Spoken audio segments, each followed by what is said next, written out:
Ah.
Okay, what do we got today?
First, today I'm learning about the company. And then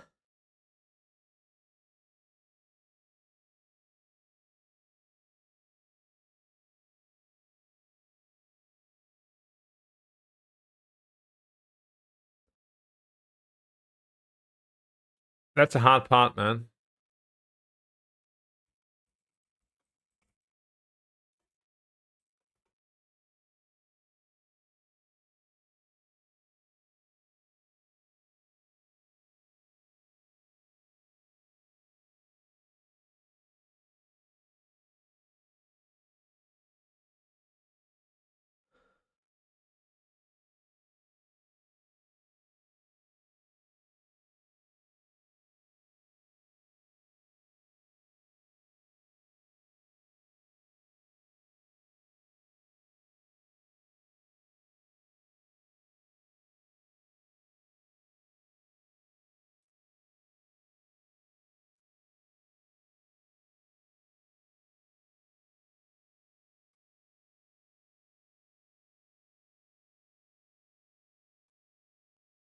Hmm.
You have to wait. I have to find the information first.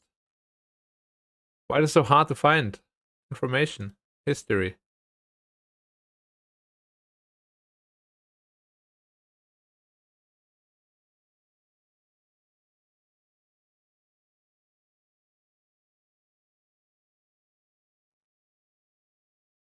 Ah.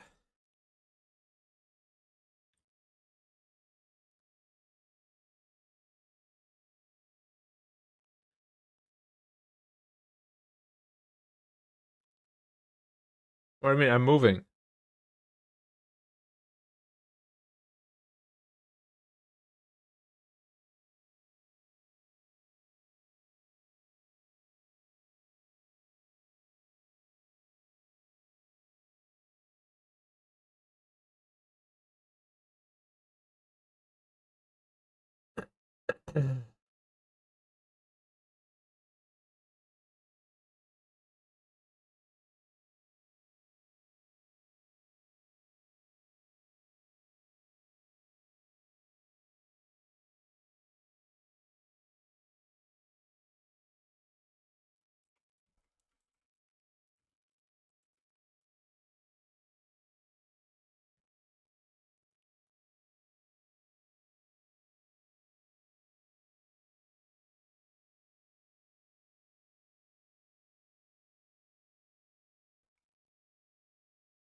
What is a Python?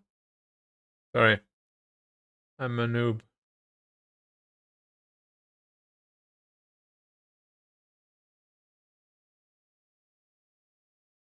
My guns?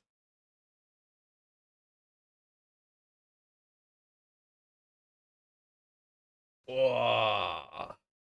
Whoa. Whoa. Whoa.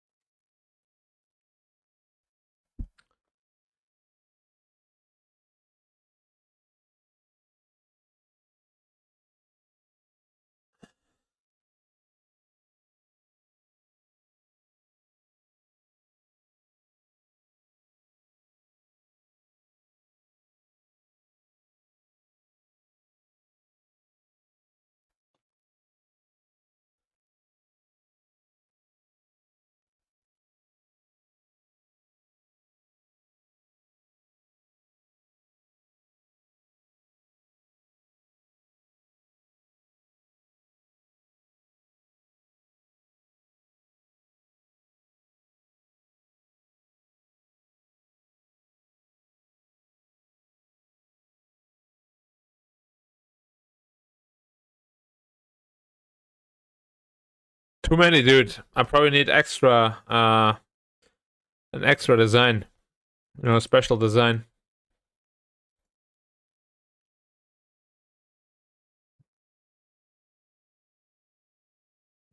Gotta be careful.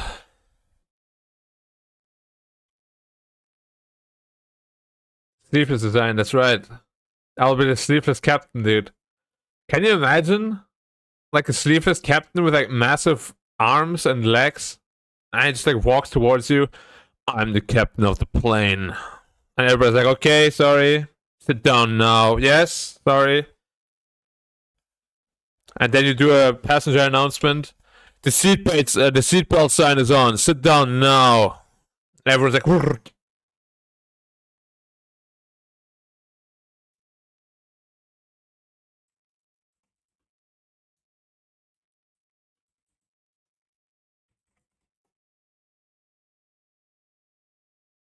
I said, wait. Why are you so impatient?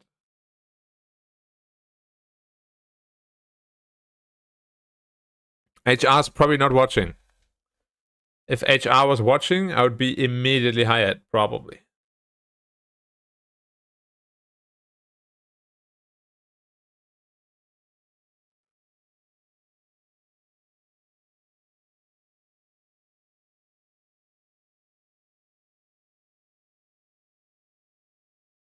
Alright, here we go.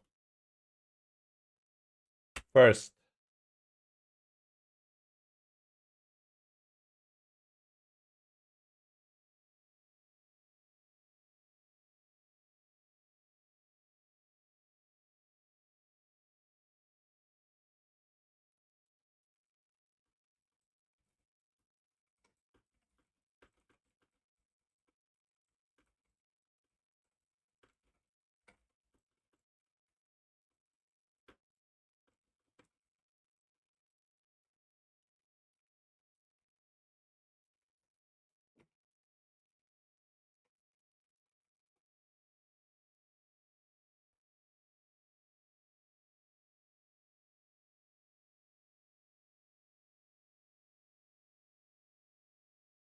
Yeah, but the captain, the pilot would never come out of the cockpit. If the pilot comes out of the cockpit, who's flying the plane, bro? I guess it would be much more intimidating if a cabin crew is actually like a bodybuilder or something. Can you imagine Dwayne Johnson as a cabin crew?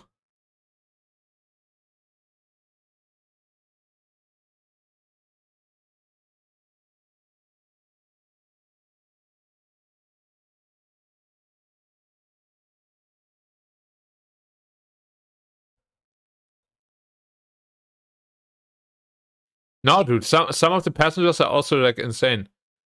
I don't know if it ever happened to you, but I was in a flight. One of the passengers was literally like they took out a rope, they tied his hands together, and they put like 3 seatbelts on him. And they put him into the first row. He was completely restrained. He could not move. And then when we landed, the police came.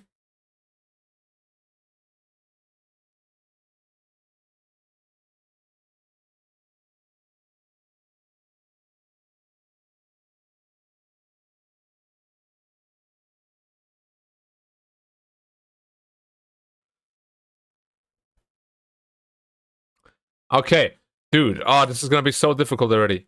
Briefly share about the history of the company. Bro, that's a tough one. Alright. Let's use Wikipedia. Awesome, man.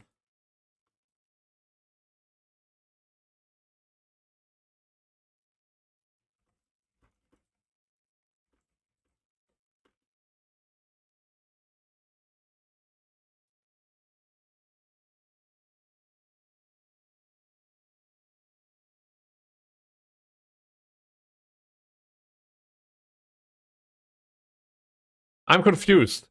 Here. It says Malayan Airways was established 1937.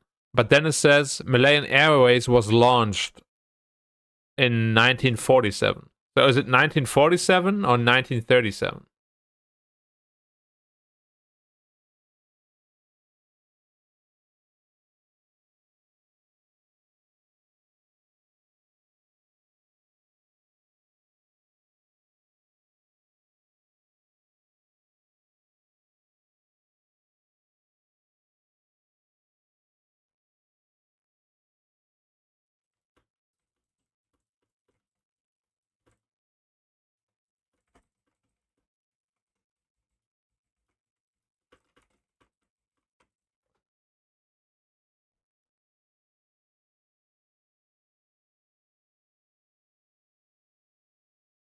Ah, okay.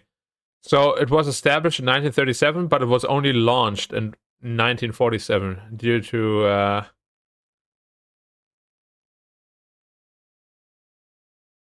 unfavorable conditions.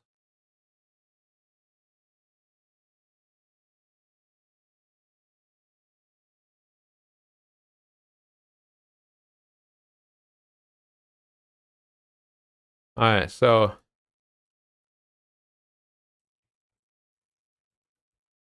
established 1937,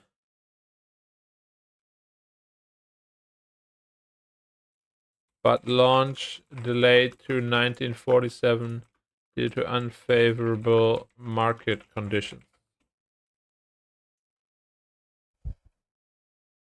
I feel like I'm back to school and I'm reading a paper, man.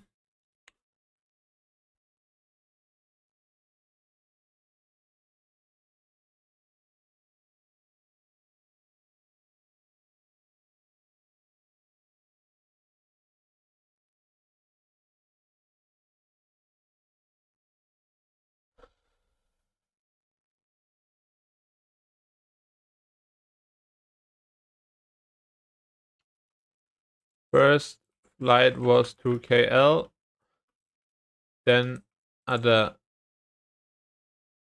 destinations followed suit,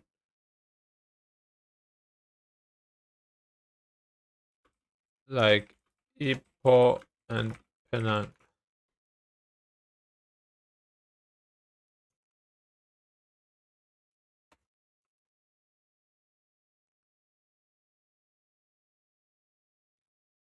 Then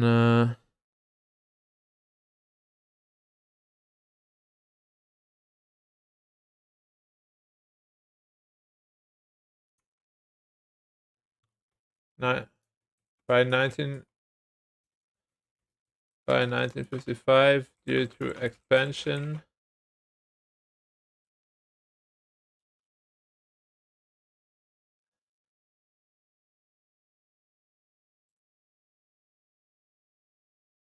fielded a substantial. How do you write substantial? It's substantial, right? Substantial. Substantial. With a substantial amount of Douglas DC-3 planes.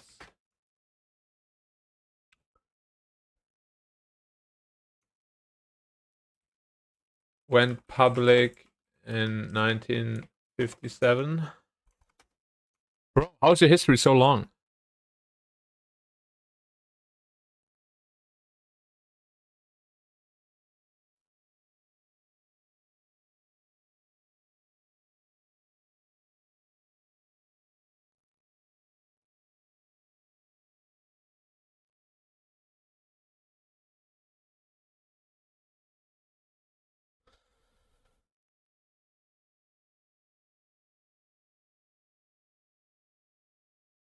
Who rented the first plane?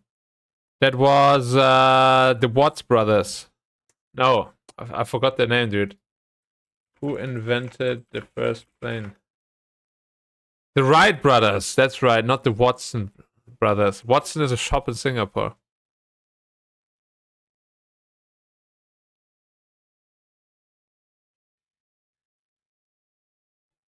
The Wright brothers.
No, no, no, no. You have to be try hard, man. I'm in a tough spot, so I need to be mega try hard. So when public and when Malaya, Singapore, Sabah, and Sarawak formed the Federation of Malaysia, the airline's name was changed from Malayan Airways to Malaysian Airways.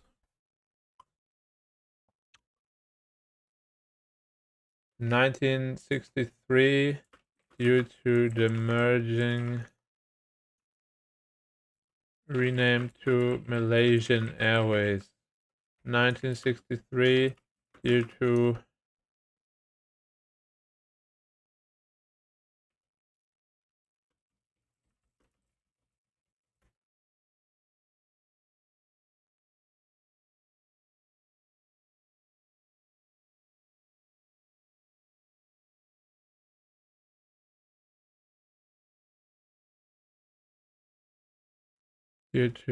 separation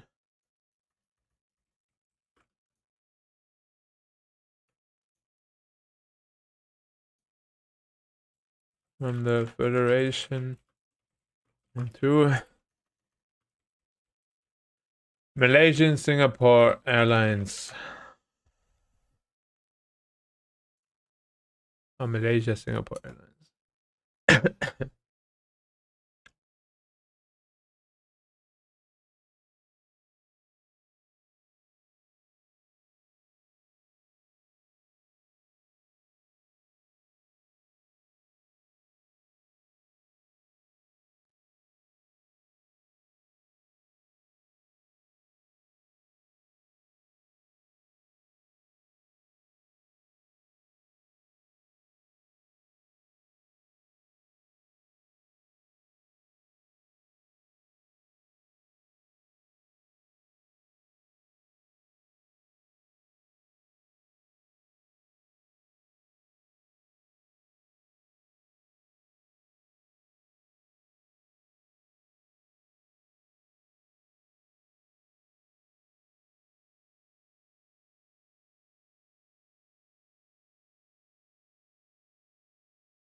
In 1972,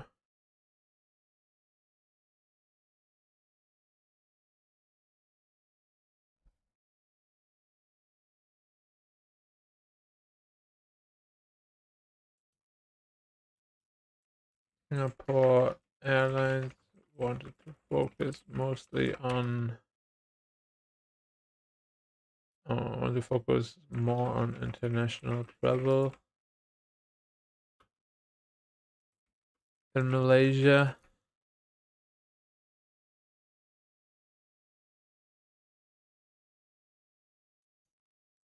So they kept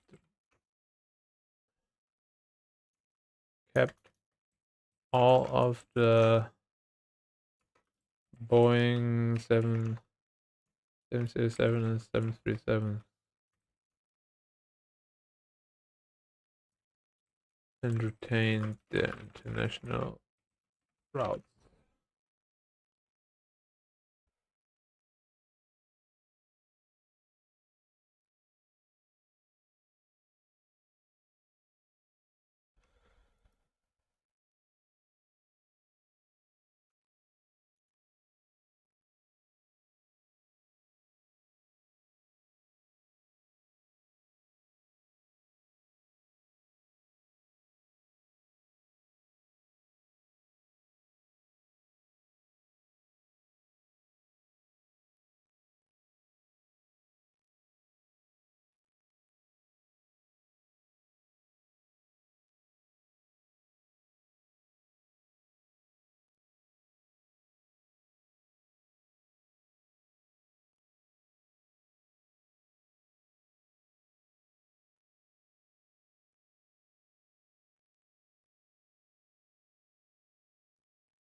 I'm not sure about that.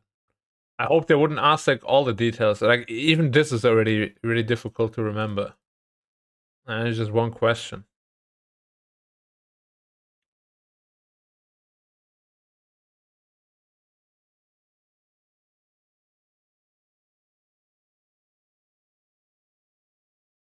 When did SQ begin operations?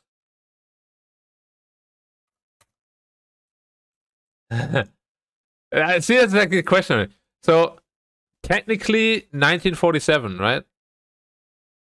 Since that's the launch. So that's the question. When did SQ become SQ?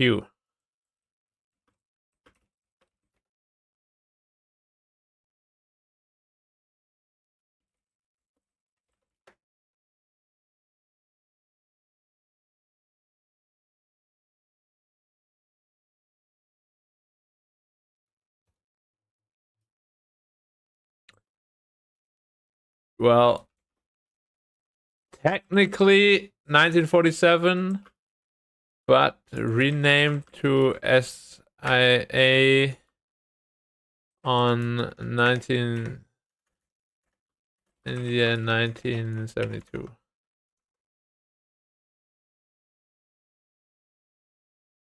There's an SIA pilot protest, really? Why?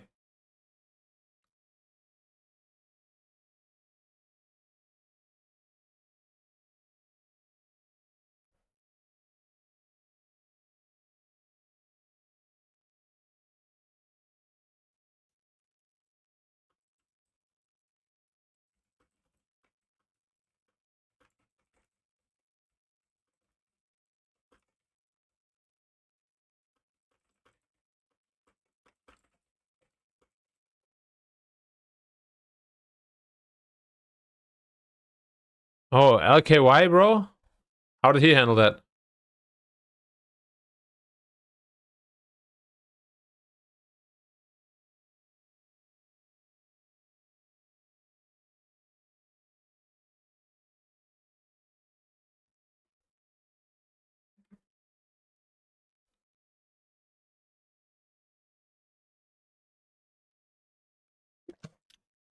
Choice one, screw yourselves.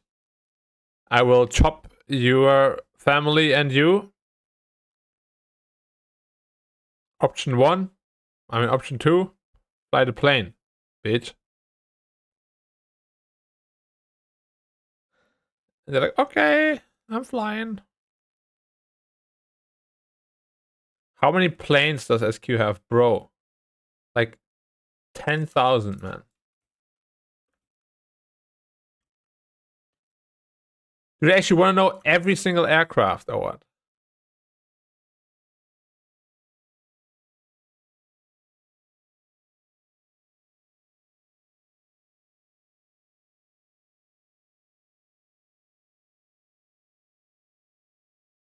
That's a scary link, dude. Don't know if I can trust you.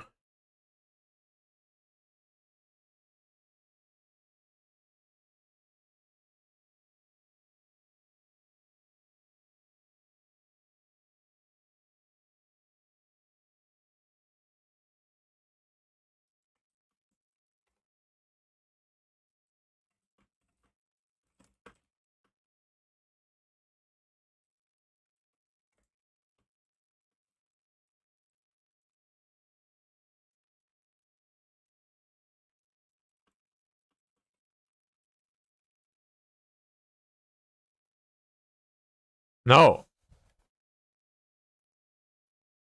No, I'm not gonna click it.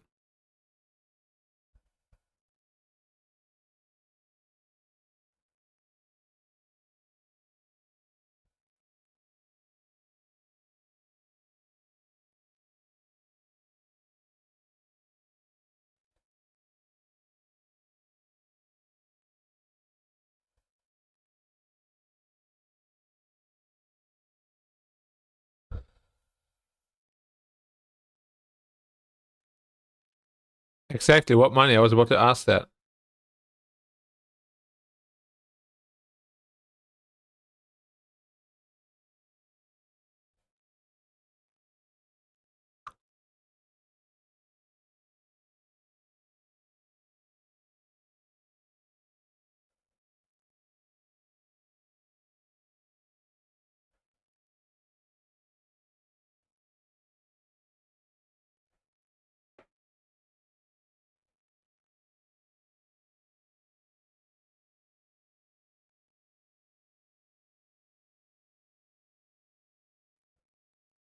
Alright, so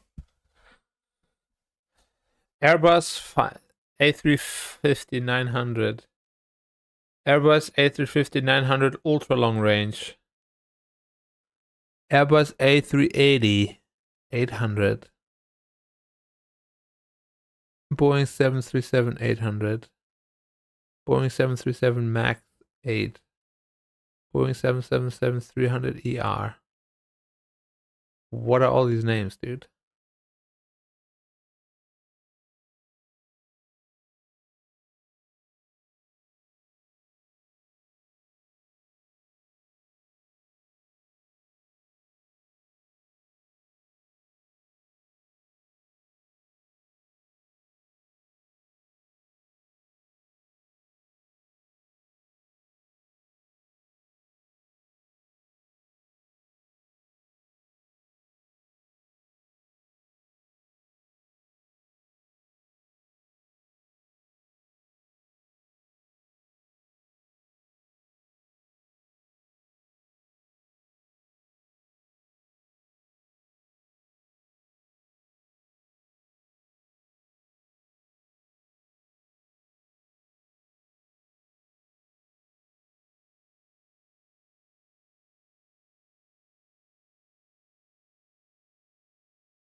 How many planes does SQ have? Can you name the specific types?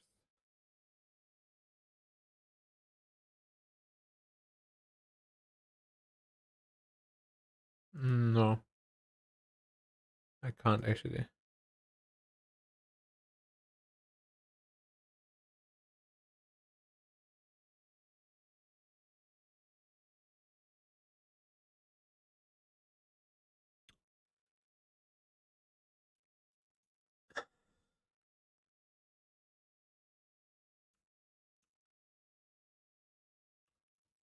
As as of February 2025, SQ operates a total of 160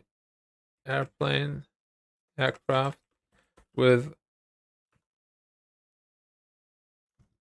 56 orders yet to be fulfilled. These aircraft include. I actually need to Google real quick. What is the difference between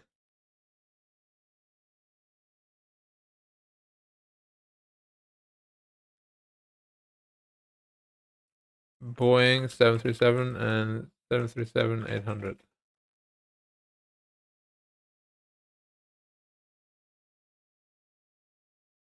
What is the first version of the Boeing 737? 100. Oh my gosh, dude.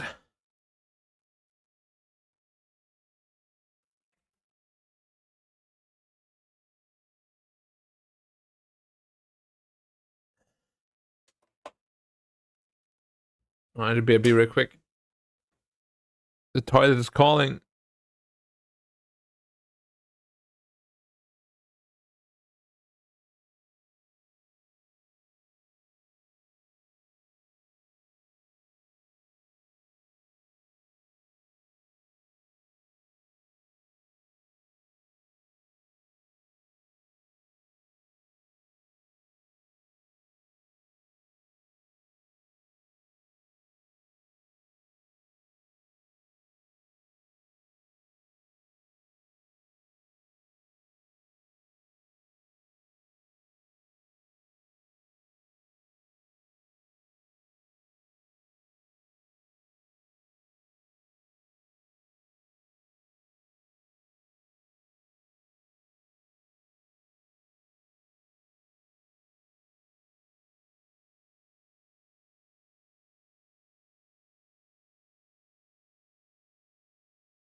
That was so good, dude. Everything's out, literally. I haven't felt this free in a while. Whew. Great.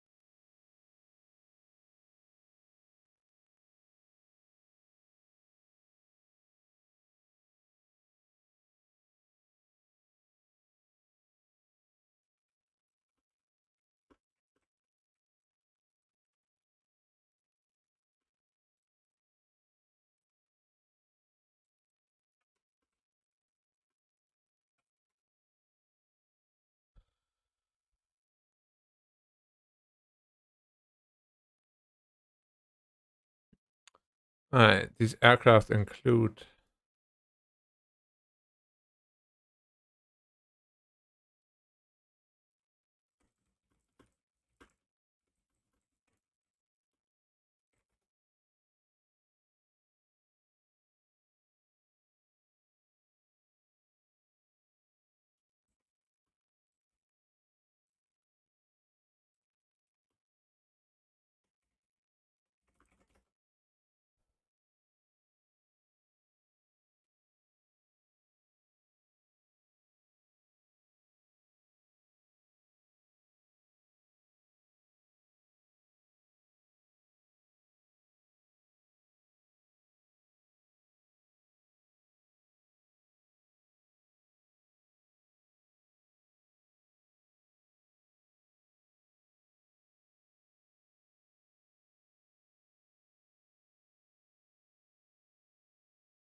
they accepted my application.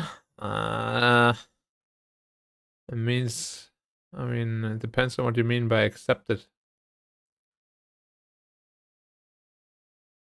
If you're wondering if I'm in the program yet, no. Okay. Now, what fleet do you have, my friends?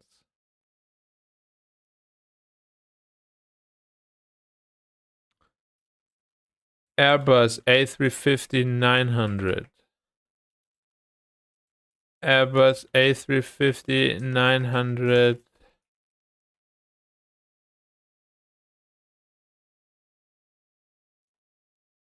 And A350-900 ULR.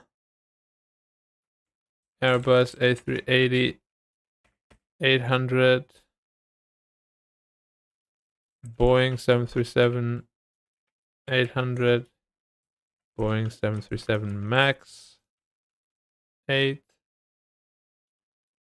Boeing 777-300ER. Boeing 777-9. Boeing 787-10. Cargo planes. Airbus A350F. Boeing 747-400F. Boeing 777F.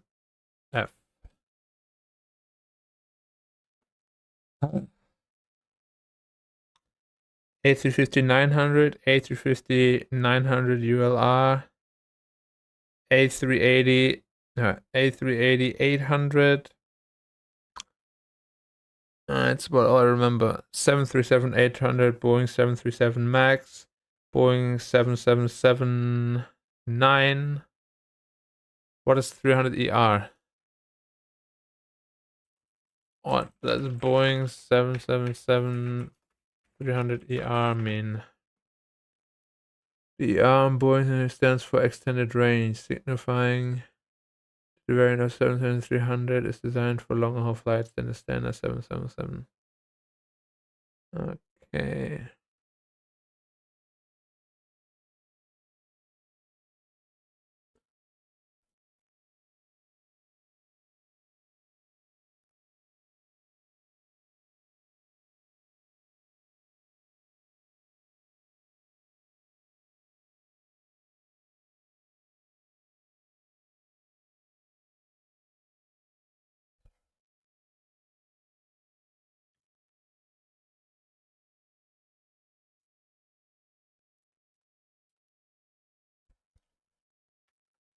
Future fleet is planned to add the 777 Boeing 777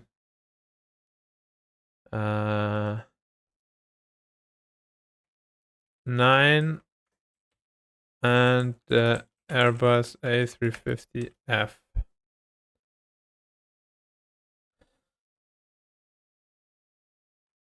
A350-900, A350-900 ULR, A380-800, Boeing 737 MAX, Boeing 737-800, Boeing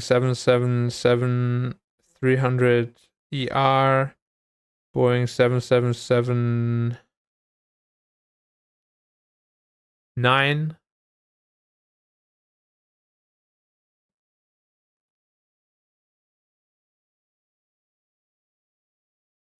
10. Boeing 777-10. 737-800, 737 MAX.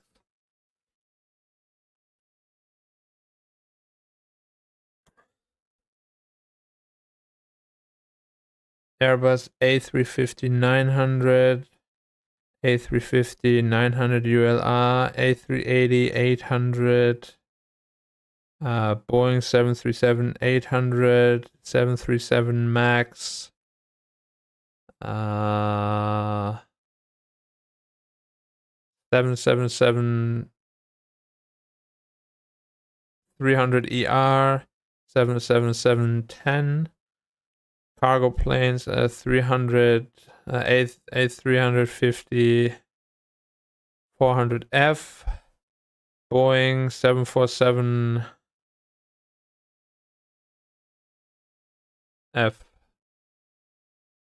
400F, 777F.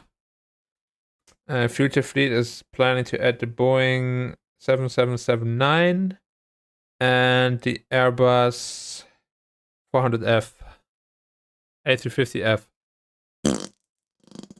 Bro, that is so confusing. What am I even looking at?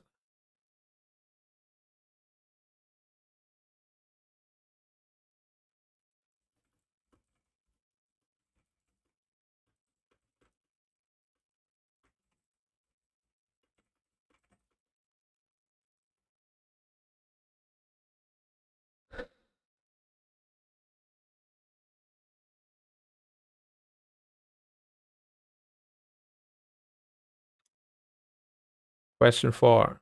Share a few characteristics of any SQ aircraft.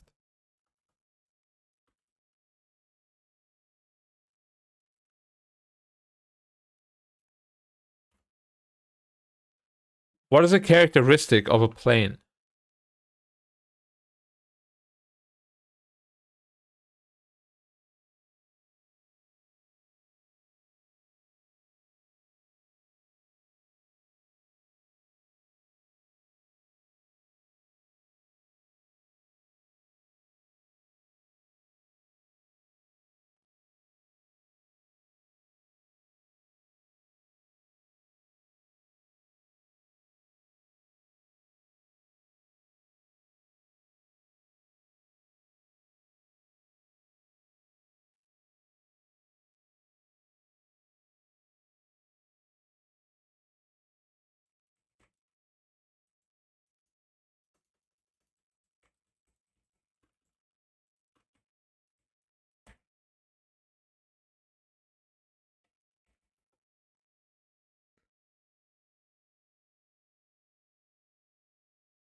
First Airbus aircraft largely made of carbon.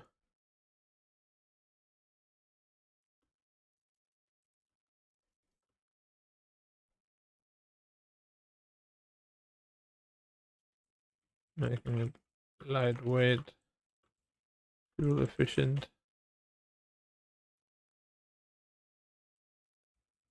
powered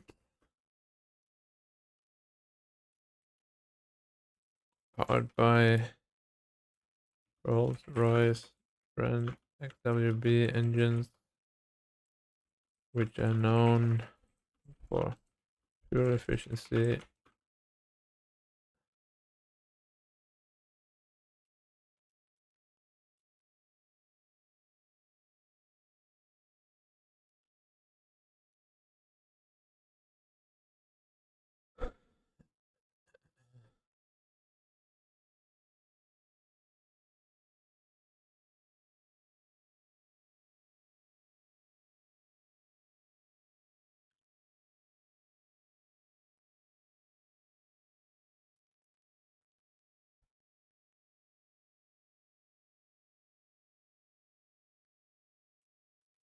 Lower cabin altitude than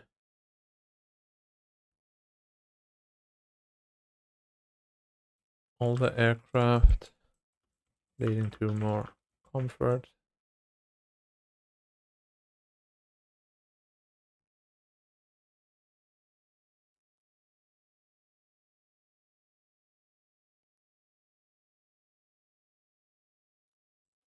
Fly by wire flight control.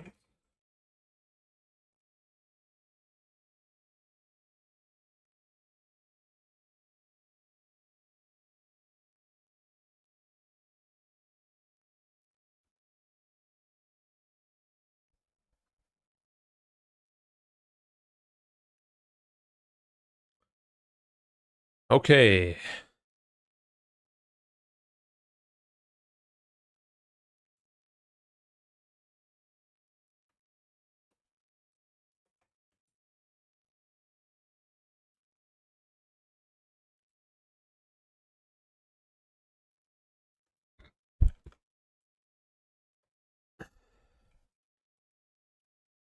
Purely based on personal bias, I had the chance to speak to a couple of pilots. Most of them told me that they love Airbuses. Boeing because of the cockpit design being more spacious and the fact that subsequent type ratings are easier to obtain.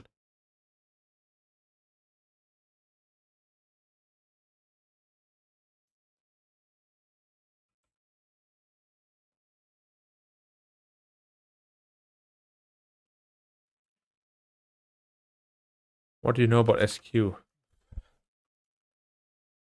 If they ask you this kind of question, okay, ever, what are you supposed to answer? It kind of feels like a trick question. Like, doesn't this also kind of ask you about the history of SQ, or what is this question?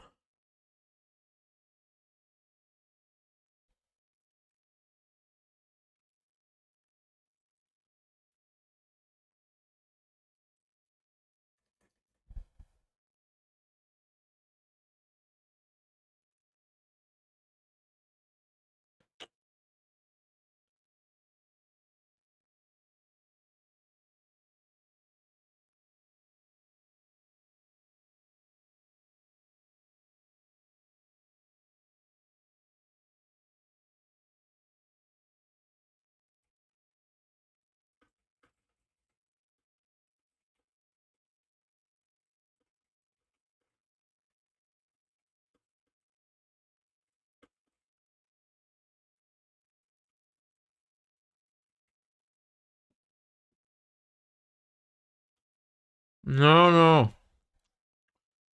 What do you know about SQ? I mean, What do I even answer? What would I even answer if I was asked that? Such a tough question.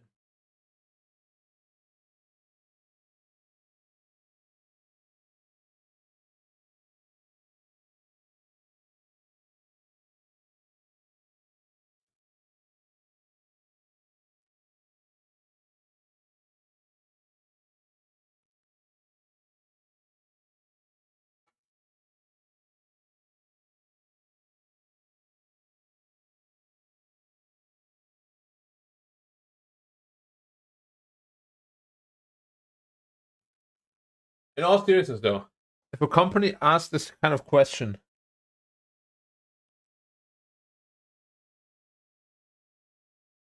what sort of answer are they looking for? Because I know a bunch of things about the company, but do you want me to talk about your airplanes? Do you want me to talk about the history of the company? Do you want me to talk about the values of the company? Or any of that? Like, can I just choose what I talk about?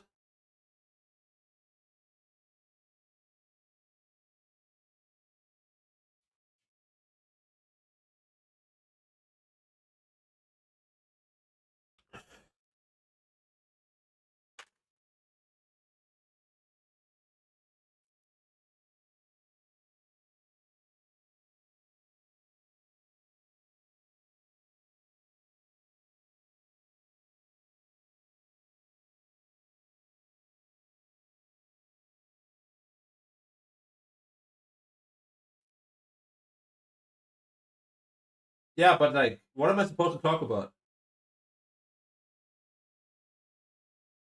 Like, do I ask them? Like, do you want me to talk about the planes?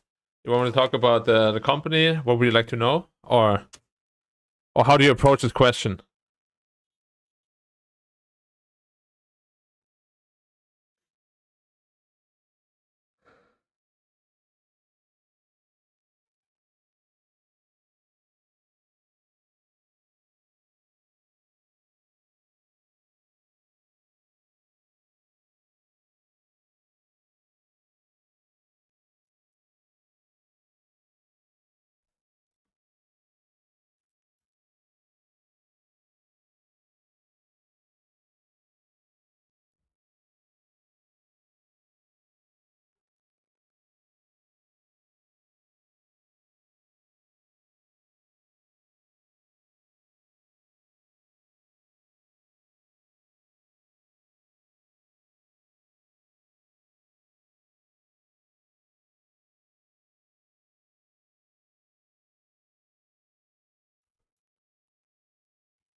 Pursuit of excellence, safety, customer first, uh, approach, concern for staff, integrity, and teamwork.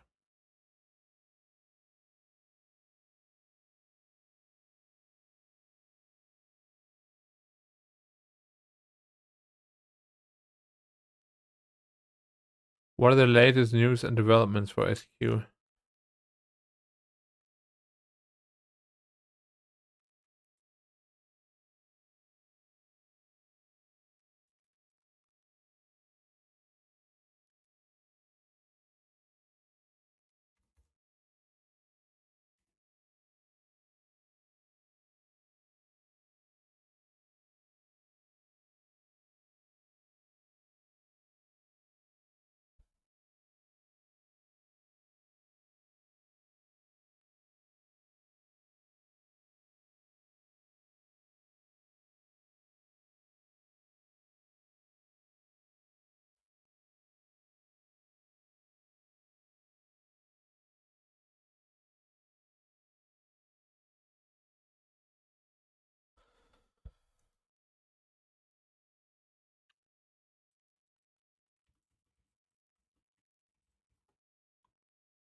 Effective from first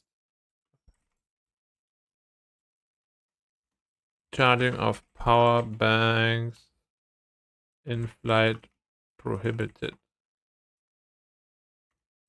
due to cabin fires and past flights, different airlines, Air Asia, Thai Air.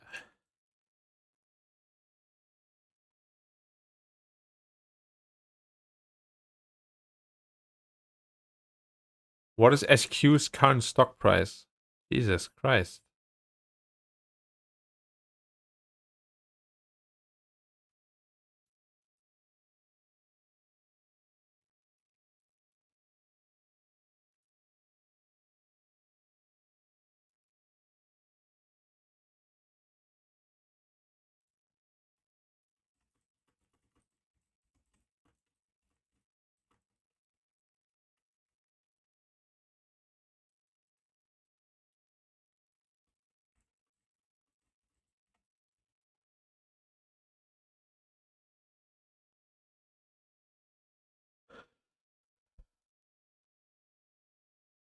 SQ stock price.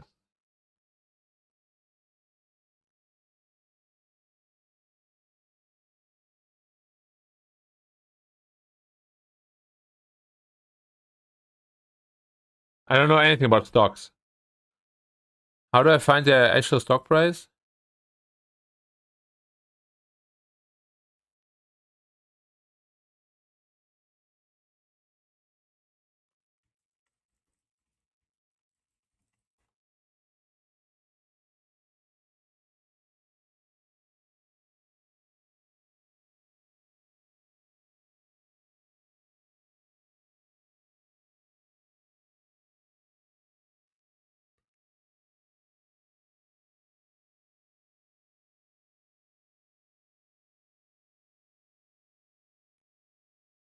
Oh, what am I looking at here?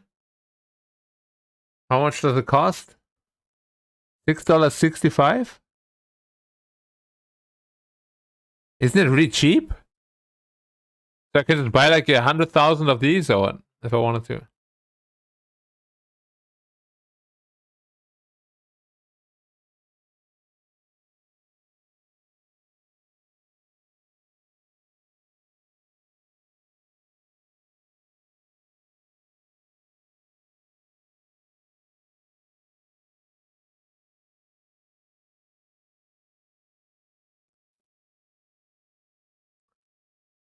So what am I looking at here?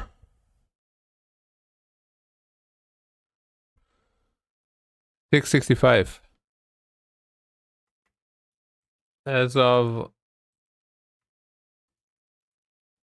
As of March 16,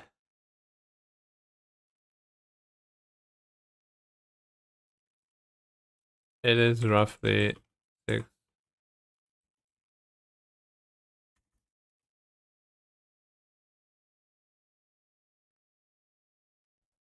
Is that true?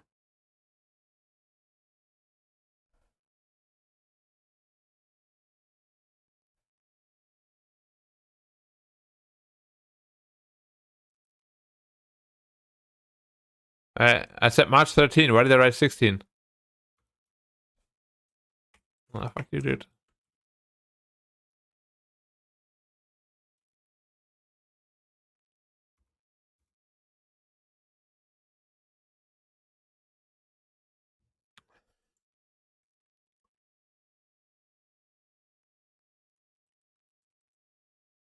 Customer service.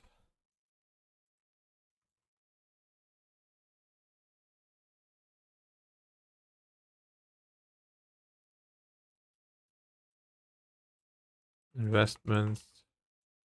Fuel.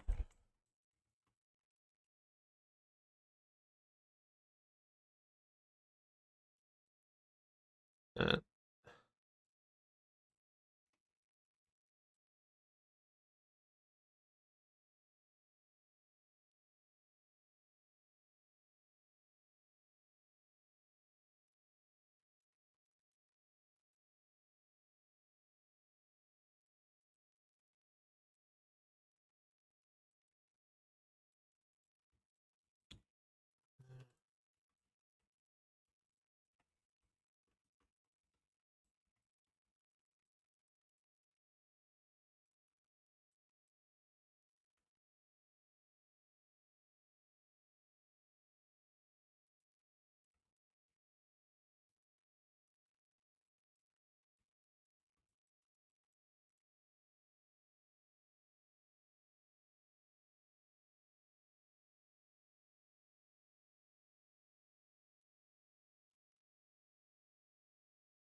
If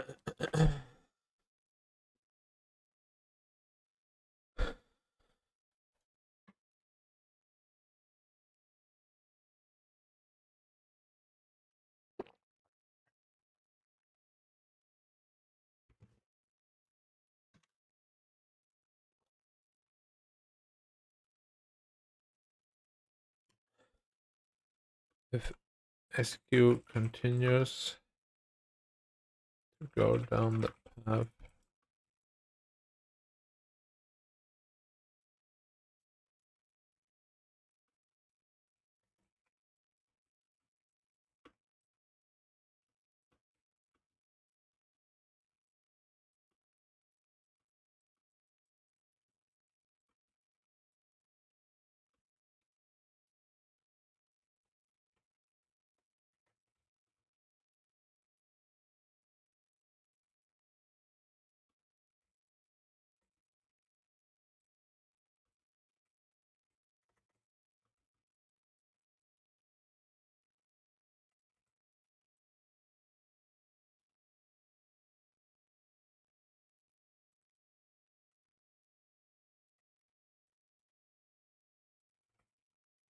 How do you write autonomous? Dude, I know how to say so many words, but I don't know how to spell it. Autonomous. Oh, I spelled it correctly.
Autonomous.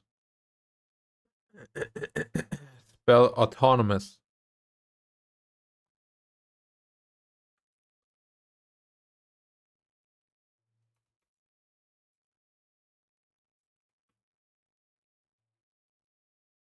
Yeah, it is correct.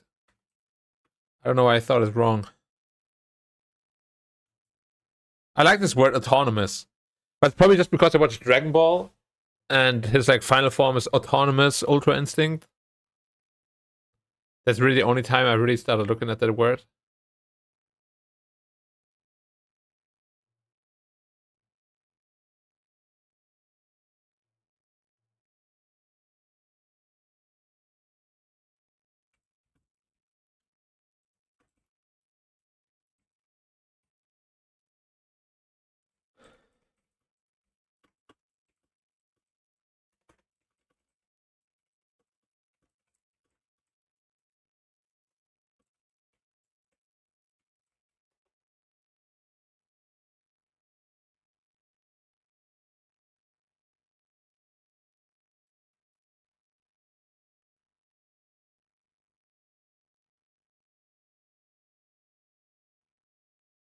You mentioned that you admire the lifestyle of a SQ pilot. Okay, Jensen. Oh no, I didn't answer this question yet. Who are the top ranking people in the company right now? What is an SVP in a company? Senior vice president or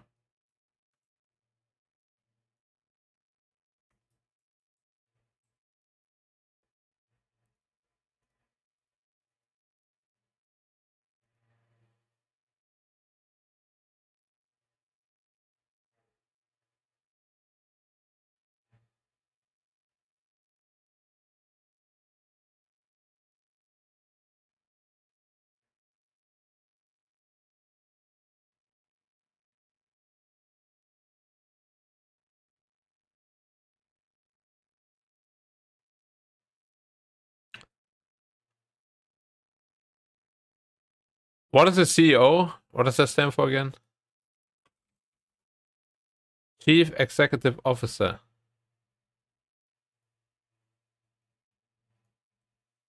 Okay.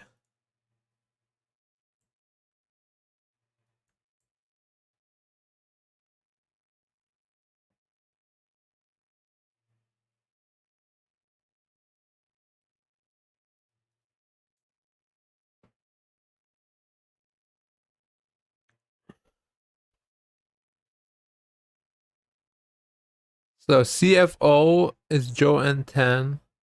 Vice President is David Lau.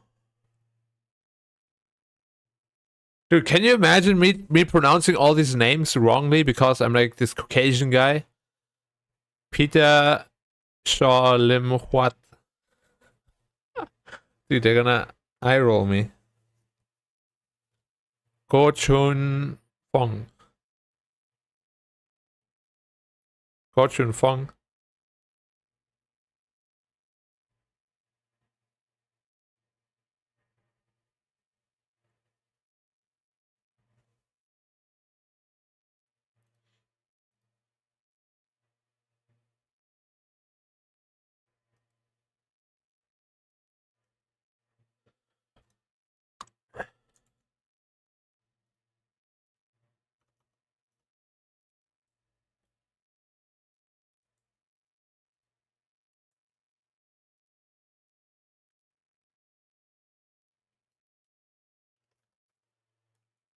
Okay, I'm gonna write this answer and you tell me if they would hate me for this, okay?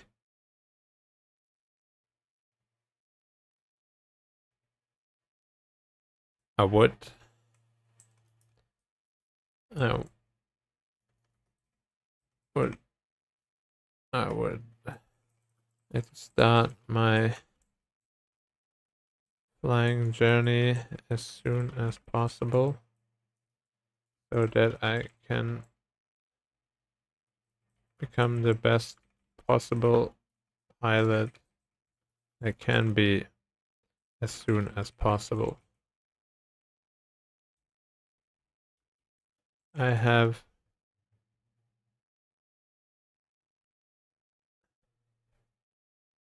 made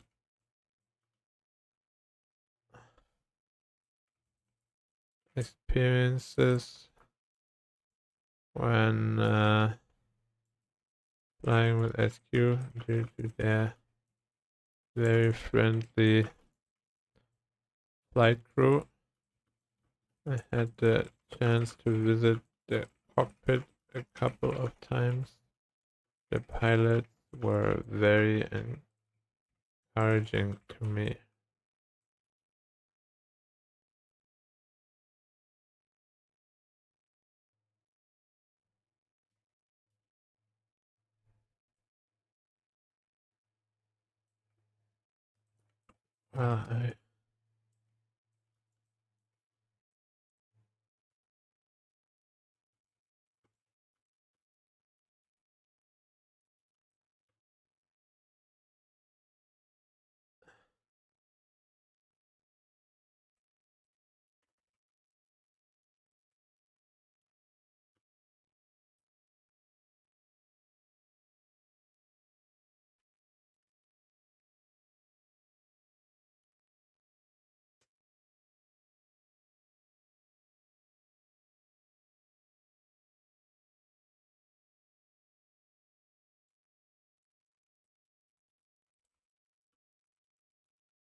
I said answer cringe, but it's actually the truth though. Please tell me if it's cringe or not.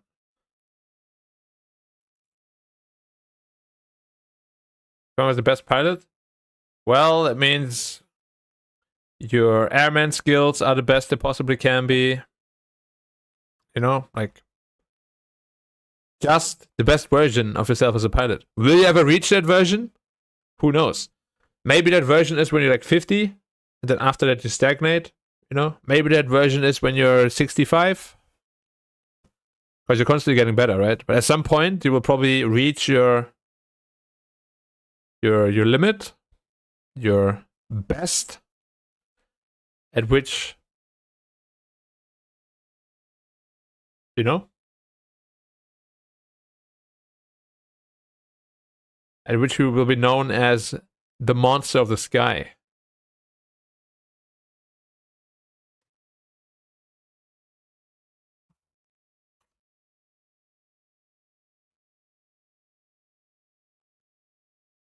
No, but I'm serious though. Like, I think everybody has like their own limitations in one way or another, and just being the best you can be is all you can do.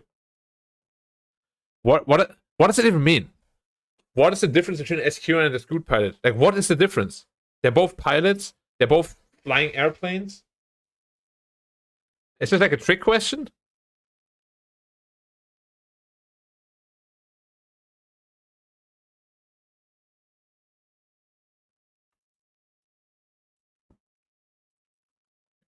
The only difference would be the aircraft types they fly, the uniform they wear. Wait, is this good? Good pilot uniform. I don't even know. The only difference would be the aircraft types they fly. And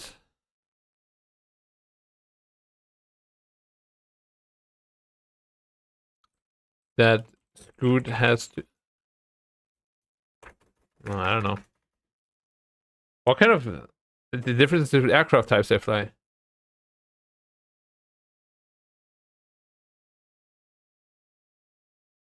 There's nothing else. A pilot's a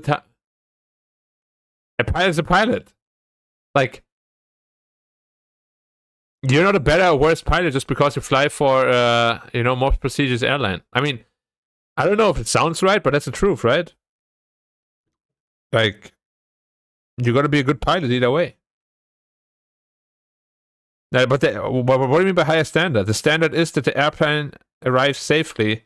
In order to do that, you need a good pilot.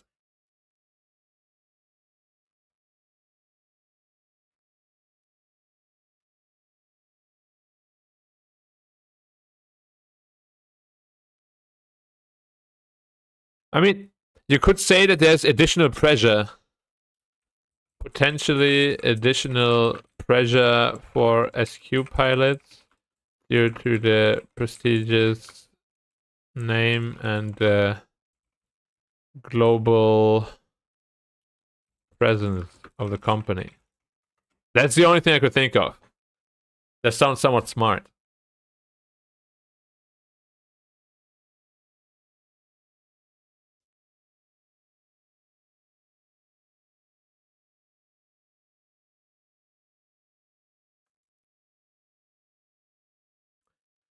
Yo, Jensen, you have to go back to number 6. What do you know about SQ? If you ask me this question, what do you want to know?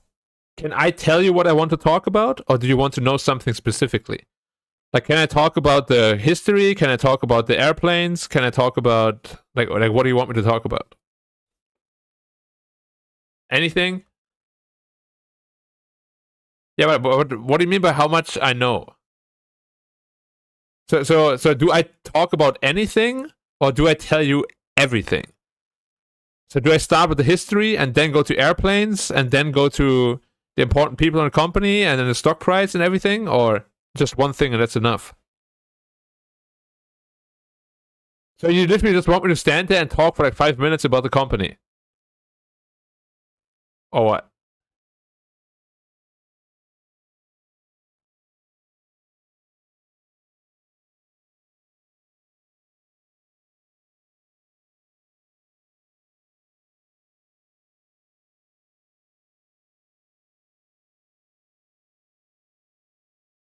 Okay, so at what point would you then tell me, okay, thank you, it's enough?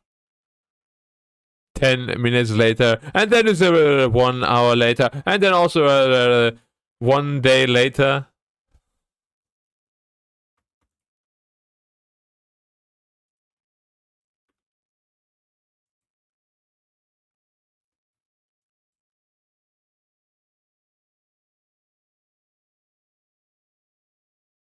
Isn't the value and the mission the same?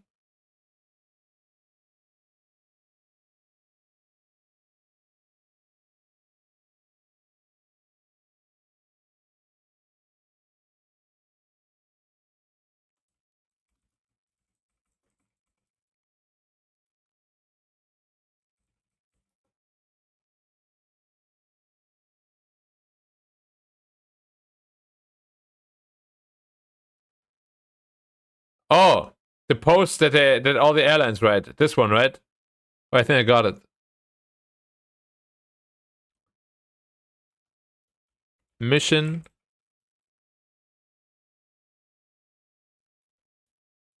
core values. Singapore Airlines' mission is to provide high quality air transportation services while maximizing returns for its shareholders and employees. That sounds kind of weird because there's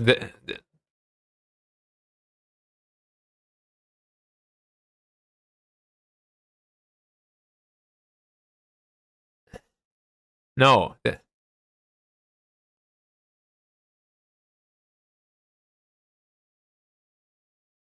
have a lot of missions.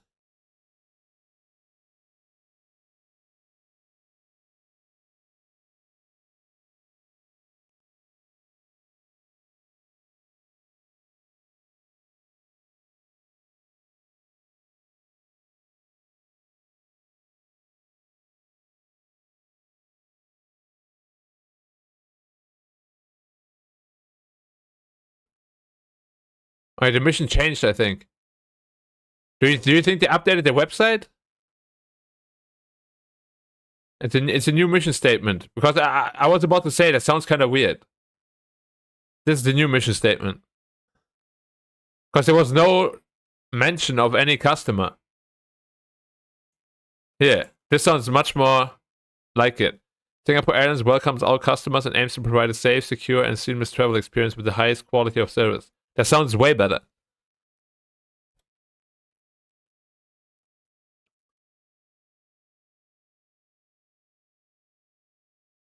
What do you mean by operation, by the way?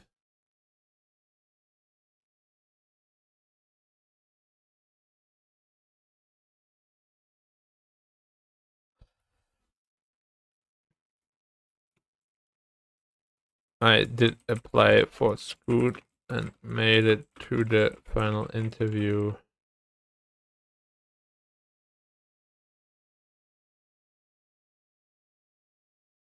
All right. I should also write down how many destinations and countries they fly to.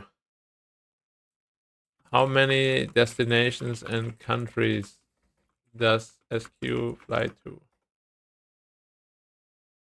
120 international destinations in 46 countries.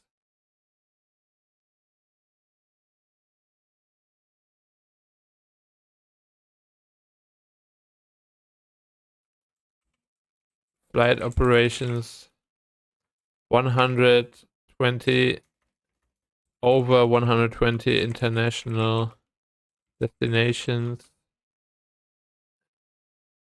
and 46 in over 40 countries.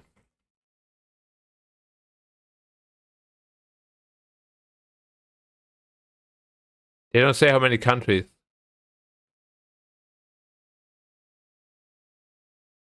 You want me to count myself? 60?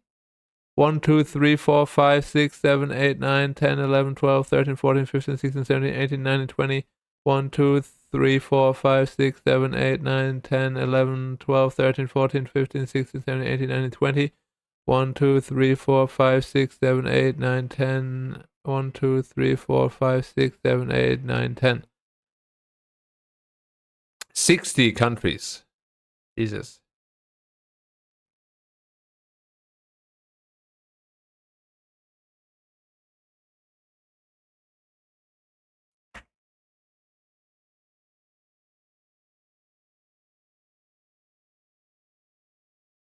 Yeah, more than.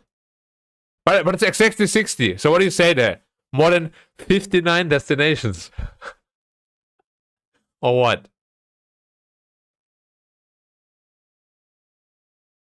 It is exactly 60, dude.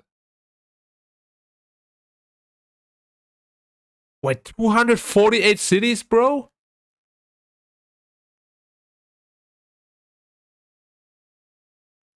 Bro, they fly to 248 cities. How many cities does SQ fly to? Over 120.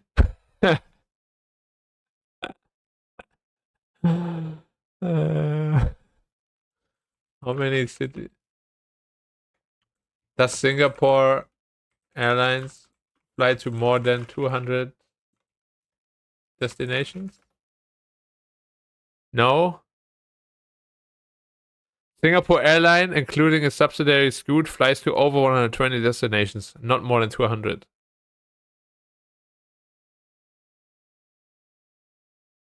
What is a destination?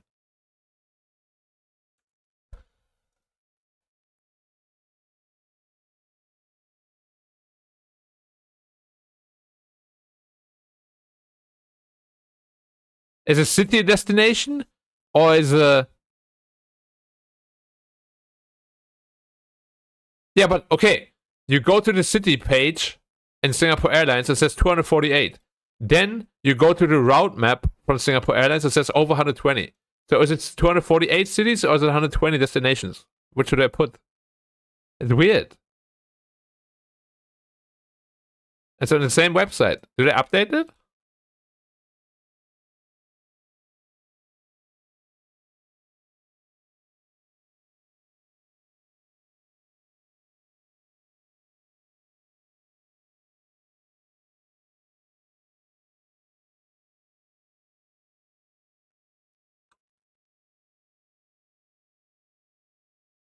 Yeah, but which one do I put? The cities or the destinations?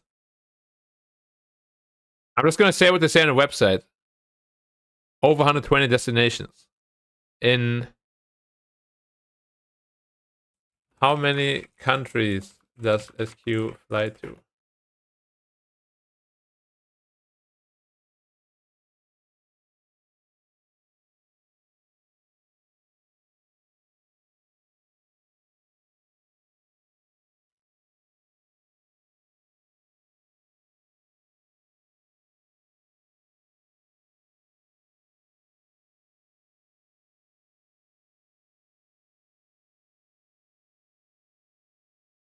Well, okay, so Wikipedia says 46 countries and 120 international destinations.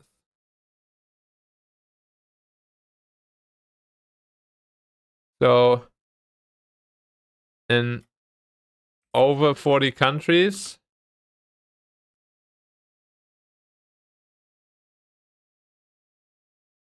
over 120 international destinations in over 40 countries.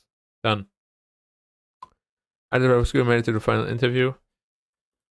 If given an offer by both, I would choose SQ not only because of their global presence and prestige of the company, but also because every time I had the chance to talk to the cabin crew or flight crew during my cockpit visits, they were very incredibly friendly and very encouraging towards my goal. The pilots went as far. The pilots encouraged me to further pursue this path. Boom. Boom, boom, boom, boom. Ah. Okay. Now I have to do a phone call. One sec.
Oh, I have to message them first.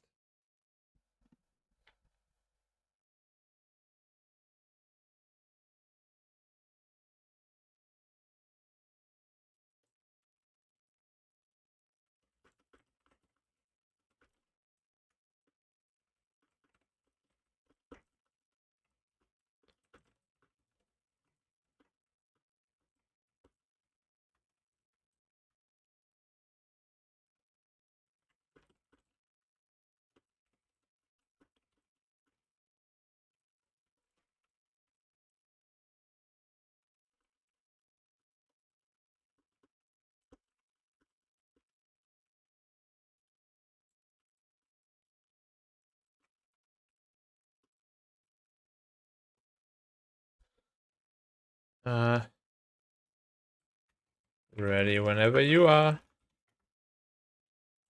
Just ping me.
History.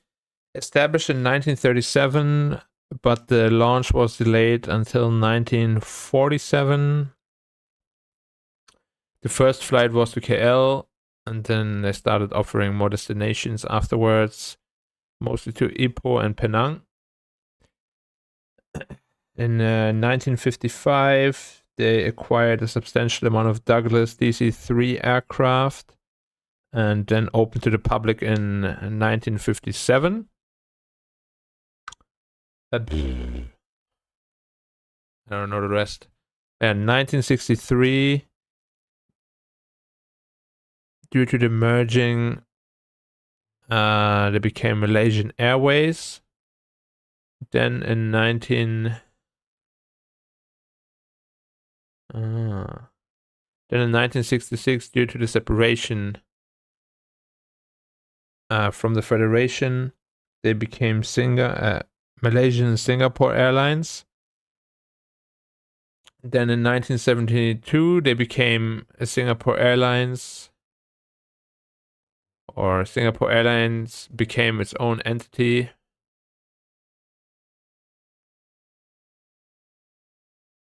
And kept most of its international destinations, as well as the Boeing aircraft from the RIP. I forgot to write that part down. The flight exam? Not anytime soon, unfortunately.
When did SQ begin operations? Technically, the official launch was in 1947, but they became their own official company in 1972. How many planes does SQ have? Can you name the specific types? They currently have 162 airplanes and 56 orders. Yeah, 162 aircraft and 62 orders. The aircraft types are Airbus A350-900 and 900 ULR, Airbus A380-800, Boeing 737-800, Boeing 737 MAX, Boeing 777-10, and Boeing 777-300ER. Their cargo fleet currently consists of the Boeing 747-400 and 777 Boeing 777F. And their future fleet will add 2 more aircraft. The Boeing 777-9 and the Airbus A350-400F.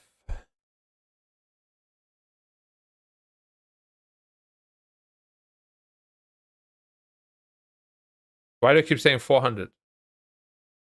Airbus A350F. There are a few characteristics of any SQ aircraft. The A350-900. It's the first Airbus aircraft that is mainly built with composite fiber rather than aluminum, which means it's a lighter and more fuel efficient aircraft, which also makes it more environmentally friendly. It is powered by Rolls-Royce Trent XWB engines, which are also known for its fuel efficiency.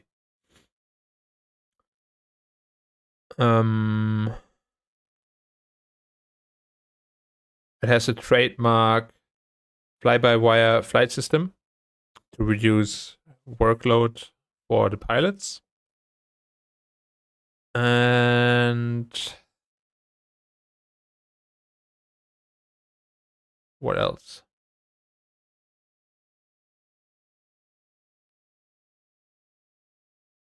Lower cabin altitude than older aircraft, which leads to more passenger comfort. That's right. If you're able to choose, what aircraft type would you like to fly initially? I would like to fly the Airbus. This is a very biased opinion, because the only times I got to visit a cockpit was when I flew in an Airbus, and the pilots of the Airbus basically said they prefer Airbus because the cockpit is more spacious and the type rating conversion, or getting a new type rating for subsequent aircraft, is easier to obtain.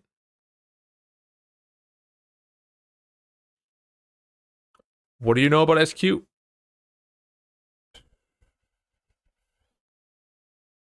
That's a hard one. The mission of SQ is that Singapore Airlines welcomes all customers safe and aims to provide a safe, secure, and seamless travel experience with the highest quality of service. Singapore Airlines welcomes all customers and aims to produce a safe, secure,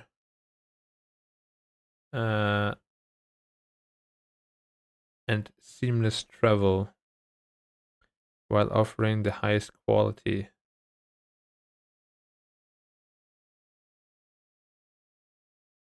of service. The core values are the pursuit of excellence, safety,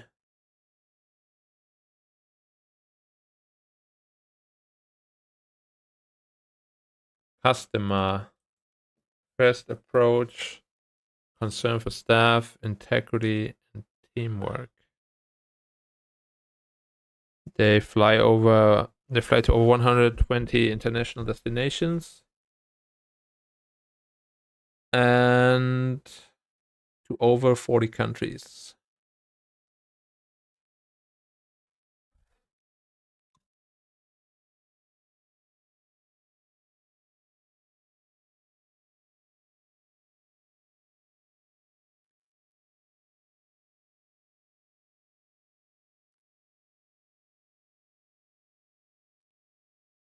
What are the latest news and developments for SQ? Effective from the 1st of April, charging power banks in flight will be prohibited. And that happened because there were in-flight fires caused by power banks in other airlines, like Thai Air and Air Asia. What is SQ's current stock price? As of March 13th,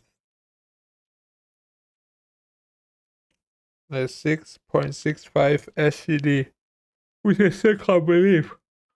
That sounds so cheap. What are the existing challenges which SQ are facing? How do we solve these challenges? The existing challenges that the airline faces are customer service, environmental protection, as well as cost. So when it comes to customer service, it's important to always keep up to date with technology to make the airport and the aircraft safer and more efficient. When it comes to costs, it's how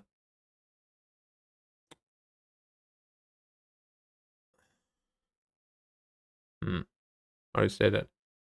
When it comes to reducing costs, fuel hedging can be an efficient way of making sure that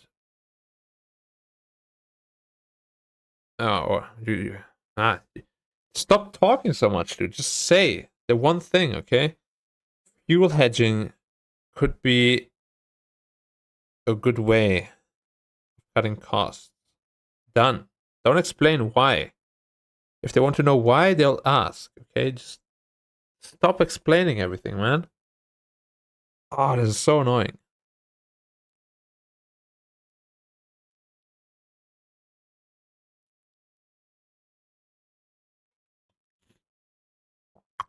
And lastly, environmental friendliness means the company will have to invest into airplanes that are designed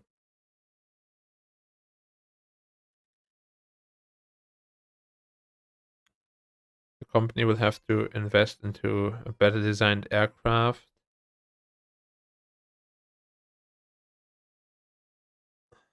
or the company will have to buy aircraft with a better aerodynamic design and better engines.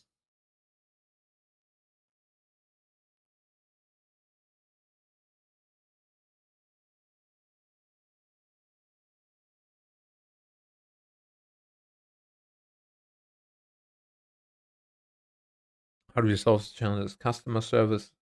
They just skipped that question completely. Can be improved through the use of automation and technology. I'm pretty sure I said that.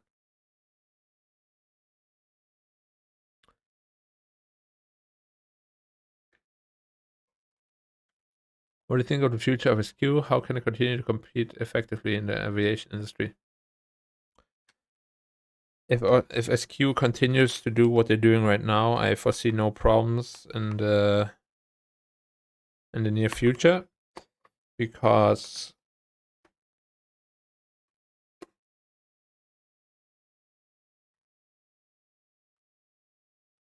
the airport and aircraft are constantly being upgraded and implemented with the newest technology and autonomous procedures.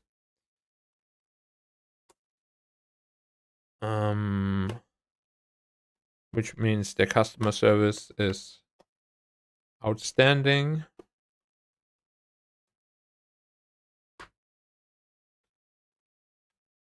I mean, okay. If FSQ continues to go down the same path, I foresee no problems in the near future because the aircraft as well as the airport receive constant upgrades to make sure that they're always up to the highest safety and comfort standards possible. I should probably also mention the personnel is also going through vigorous training to ensure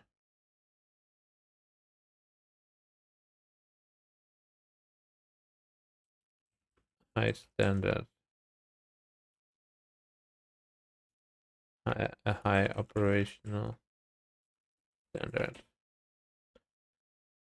Who is the top management of SQ? Oh, that's Peter Shaw-Lim-Huat. Peter Shaw-Lim-Huat. These names are so hard for me to remember because, like, I grew up in the West, obviously, so my brain is much more accustomed to remembering Western names. Joanne Tan. Joanne Tan. The Chief Financial Officer. CFO. The VP is David Lau. Chairman Peter Charles Peter Charles Peter Charles. That's gonna be difficult, man. You mentioned that you admire the license of an SQ pilot. Would you then fly for Scoot? I would like to start my flying career as soon as possible so that I can become the best possible pilot I can be.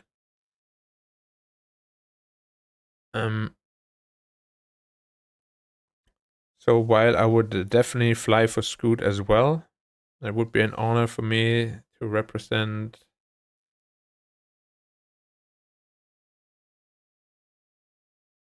a prestigious company like Singapore Airlines and bring forth the same friendliness and warmth that has been brought to me by the Singapore Airlines cabin crew, staff, and flight crew.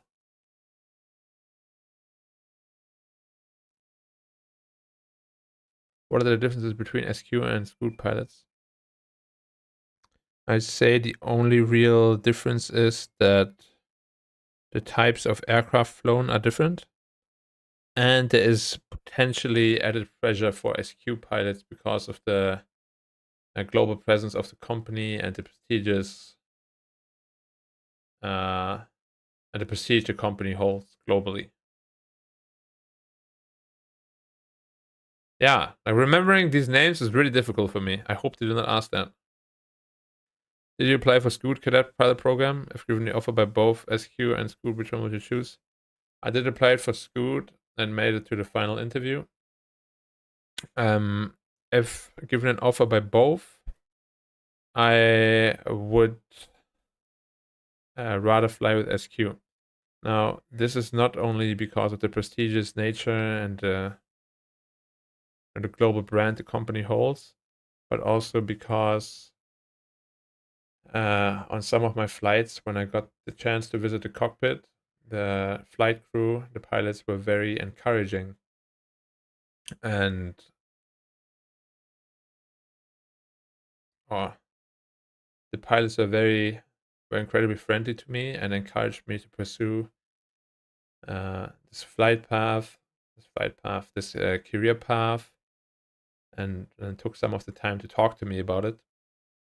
And the cabin crew, likewise, was also very encouraging and very friendly towards me and towards me. So, the cabin crew was also always very friendly and warm towards me. So it would be an honor for me. It would be an honor for me to represent a prestigious company like Singapore Airlines and bring forth the same warmth and friendliness towards the customers.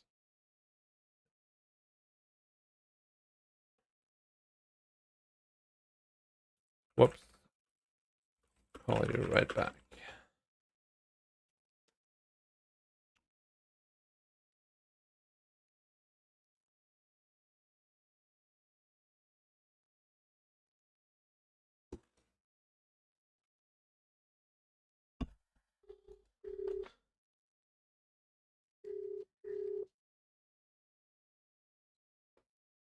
Hi, Domi. It's Amir from Major Blue. How are you? Hey, I'm good. Thank you. How about yourself? Yeah, not too bad. Not too bad. Thank you. Is this a good time to talk? Yeah, no problem. I got time. Sure. Awesome. Yeah. Tell me, how can we help you? Okay, so as I previously mentioned, I am planning to apply for these cadet programs, and in order to prepare for that, I would like Yeah. to, get ahead of the pack a bit because it's very competitive. So I want to do either an RPL or a PPL, depending on how the conversation goes. And Sure. that is also why I would like to do it at your flight school, because the flight school that is used for their training is also in the same airspace. So that would basically be, very beneficial to me to know how the procedures work and everything over there. Which is also why I want to fly the Cessna, because that's the aircraft that they will use. And Yeah, so basically everything I wrote down is simply for the preparation of of getting into that course eventually. Sure, certainly. So, are you joining a Singapore Flying College? Like, are you joining their cadet program? Correct. That is the plan down the line, and Okay. I already went through some of the interviews. I'm still awaiting some answers, and Sure. because like these processes can take super long. I basically just wanna get started on my own to make sure that Sure. I know what I'm getting into, see how good I am at things, etc. Of course, Yeah. Certainly. So, look, first of all the very best to you with the cadet program. So, hopefully, you get selected, and we see you here. And Thank you're you. right. Like we do get we do like Singapore Flying College is not too far from where we are located at the airport. It's just a few airplanes down. In fact, our head of ops, Adam, right, like he does some of their instructor trainings as well at Singapore Flying College. Oh So wow, that's coming awesome. back to you, coming back to your questions, yeah, we do have Cessna 172s. Like most of, we've got 5 Cessna 172 in our fleet. We've got one 182 and one multi-engine Papa PA Seminole as well, PA 44 Seminole as well. Mm-hmm. All of our aircrafts, they are brand new, so they all are equipped with G1000 as well. So glass cockpits, it's they're brand new aircrafts. Like you really enjoy them if you start your training with us. In terms of completing your RPL in 1 month, I would say that's kind of a stretch because we do rely on rather obviously your availability, then instructor availability. We are equipped and capable of finishing it off in 1 month time. However, we do rely on students' performance. We do rely on weather. Yeah. Majority of the times. Yeah. So that can cause the delays. So I would say like 2 months is a realistic time in which you can complete your RPL, like 1.5, 2 months, provided that you are here 5 days a week and you are studying, like you're spending like majority of your day here and doing your training and stuff. When students do it part time, they sometimes come once a week. They sometimes come once every 2 weeks. So that's not how you would finish up the RPL in 1 month's time. So I would say the time frame that you are giving yourself is a little bit of a stretch, Mm-hmm. but I think 2 months would be a good realistic time frame. Okay, so let's do say a month is all that's possible. Is there something else that could be worked out? Look, if you've only got 1 month, you Yeah. could certainly. What you could do is you could come and we can start your training. We can try and fly as much with you.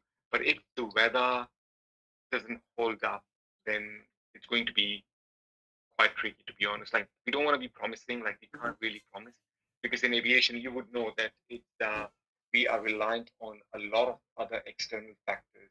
Yeah. So we can't really promise that it would be done and finished up in 1 month's time. And also, you also have to do an exam for RPL as well, which is like a theoretical exam. And again, you would be studying for that as well. So you wanting to get the RPL license, right? Like you don't want to just get the flying hours. Is that correct? Well, so for me right now, Yep. getting the license would be a bonus, but the most important thing for me is just experiencing controlled airspace, flying around a bit myself, getting the chance to talk to instructors about certain maneuvers and what to look out for, these kind of things. Sure. Certainly. Now, just a quick question, if you don't mind me asking. So, let's say if you did the RPL hours, right? Yeah. Like if you just did the flying, and then you went to Singapore Flying College or the cadet program, and you told them that look, you've done the hours up until RPL stage. However, you don't have the license, right? Because for the license, you need to give the exam as well. So, do you think they would start you from that stage where you've left your training, or would they say no? Look, you have to start from the very beginning. Oh. Also, I actually already know the answer to that. So no matter what license you hold, whether it's a PPL or even a CPL, you have to, if you go through the cadet program, you start from literally zero. which means you go to 0 ground school hours. for 6 months, then you go flight school Sure. for 12 months, and then if you pass everything, then you go through. Mhm. So no matter what Oh, experience level you're at, you would always start from zero, basically, which is something I'm also prepared for, and also something I want to, prepare for. So I have, as I said, like a little bit of a head start because it's a very competitive program. Almost everybody, that has any sort of mhm. aspiration is signing up there. So you're competing against thousands of people, if not more. Yeah, yeah, yeah. Of course, like no, no, you're right. You're certainly right. Um, so look, if you come here and you start flying, and you would certainly get familiar with the Jana Coast aerodrome procedures. You would be working in the controlled environment, controlled CTAC area. So you would be making the radio calls and stuff. You would get familiar with the procedures and stuff. We can try and get you closer to the RPL stage. Um, And by the time you start at Singapore Flying College or with their credit program, you would you would be like way ahead. Like you would have done a lot of lessons or majority like you would be almost like 25, 30 hours ahead of them. Yeah. Um, So and and you'll be another thing I familiar would with like to say is so it. right now it's basically a career switch for me. So I have a lot of free time. So what you said, like flying 5 hours a week, I wouldn't mind flying 7 days a week. Okay. Like as much as possible at any time. Because like this is literally my Sure. only focus right now, and Sure. I'm willing to put in Sure. as much time as possible. Of course, no, fair enough. No, in that way, like you could certainly get way ahead and get your training almost finalized in 1 month's time. But again, I would like as a member of Major Blue as a staff here, like I wouldn't want to be promising, or we wouldn't want to be promising that look, yes, you would definitely finish it off because there's a lot of external Yeah, factors. you If can't you're you can't really available do it. Yeah, that's right.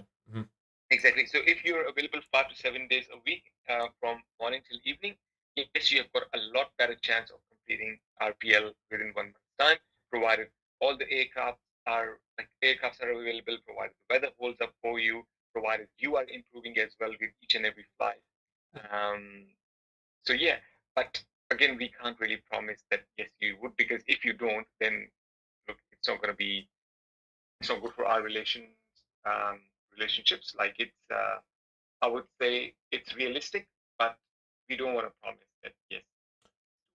Yeah. No, I expected as much. That's why I said like the getting the actual license would be a nice bonus, but really the experience is what Yeah, I'm looking for. Just so what like you're after. Yeah. exactly because I read like a lot of I read like the flying handbook and the handbook of Mm-hmm. aeronautical knowledge and all that, but Nice, it's all just nice. theory. Like I don't really Yeah, know how to apply any of it. It's just like swirling around in my head, and I would of just course. Yeah. basically see what it's really like to put that knowledge to the test. Look, Basically. yeah, certainly. Look, we can certainly like get you started, get you going. When do you think you would be available? Like, what's in your mind? Like, when do you think you would be able to come over and start your training? So Uh, I also wanted to talk about that with you. So how would accommodation work? Because I'm currently living in Singapore, so I would be flying over and then probably live there for a month. Like, does the school offer yeah, any sort of accommodation, or do you have contacts or yeah. connections? Unfortunately, we don't provide the accommodation, Hmm. and we don't really have the contact here, so you would have to source your own accommodation. But we can certainly provide you guidance in terms of like what you could do. Like there are certain pages online, like Facebook or Gumtree, where you could advertise or look for people do advertise and look for accommodations like on Facebook through Gumtree online. So before you come over, I would suggest like you would have to try and find online and see if any room closer to Jandakot. So we are based in Jandakot, so it would be better and beneficial for you to find a spot closer to the aerodrome here. But unfortunately, we don't provide that. We can't really Okay. help you with that. Okay. Yeah, no problem. Was there anything else? I mean, timeline is probably as soon as possible. Okay, sure. So there is a family trip planned in late April, so at the end of the month. Okay. So that means if I cannot start before probably roughly like the 25th of March, which would be very soon. So that sounds a little unrealistic. It might have to be in like mid-May, around there. Mid-May. Okay, fair enough. Yeah, Yeah. that's not too far, but that's I think a couple of months away. Yeah, certainly So, that's doable. but And if I wanted to start basically like as soon as possible, like I tell you I'm ready tomorrow. Like what's the okay, process like? What's the soonest I would be able to start? look, so you can start like you can really start like whenever you like. There's no restriction. Yeah, like we've got instructors available. We've got the air fleet, like we've got our fleet available as well. So if you would have walked in today and said, look, I want to take classes from tomorrow onwards, what we would do is we would do your registration. We would make up your profile in our system, in the softwares that we use, and then we'll start your classes from tomorrow onwards. So we can literally get you flying from any day or any time you like. So there's no restriction there. Okay, that's awesome. Yeah. Do you have like a rough estimate of the costs of it, of the RPL? Of the RPL? Yeah. So Yep. let me just have a look. Yeah.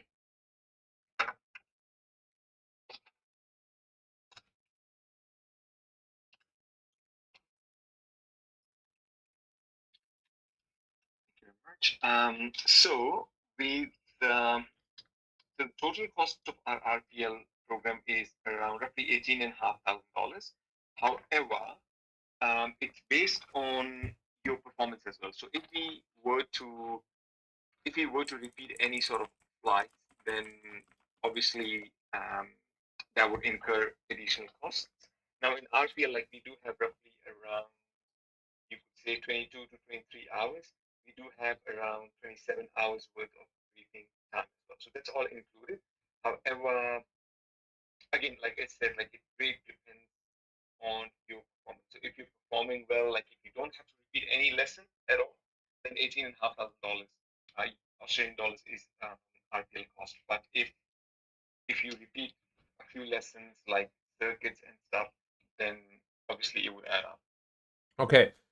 And then the premium I would pay, is that for the whole package, or is it basically like per lesson? So it's entirely up to you. So you could choose to pay per lesson, or Mhm. you could pay. So we don't recommend like paying for the entire cost at once. Yeah. You could rather purchase block packages, and that works out a bit cheaper. Like let's say, for example, you say I would like to purchase 5 hours worth of block packages. That would cost you around $3,000, like $3,000. So that would work out to be cheaper compared to if you were to pay for each and every flight separately. Right. Okay. Okay. So, uh, is there like any other cost involved, like a membership fee or anything like that? No. So there's no other cost involved. Like it's just paying for the lessons and stuff and briefings and going from there. There are certain additional costs that are out of like obviously your pocket, but that are not based like that are not our costs. So for example, you would have to do class 2 medical, for example, or class 1 medical. So to do that, you would like obviously pay for it. Like it Yeah. costs around $300-400. Yeah. You would have to I actually source your already own have that. headset. Oh, you do? Okay, Yeah. Yeah. great, Yeah. awesome.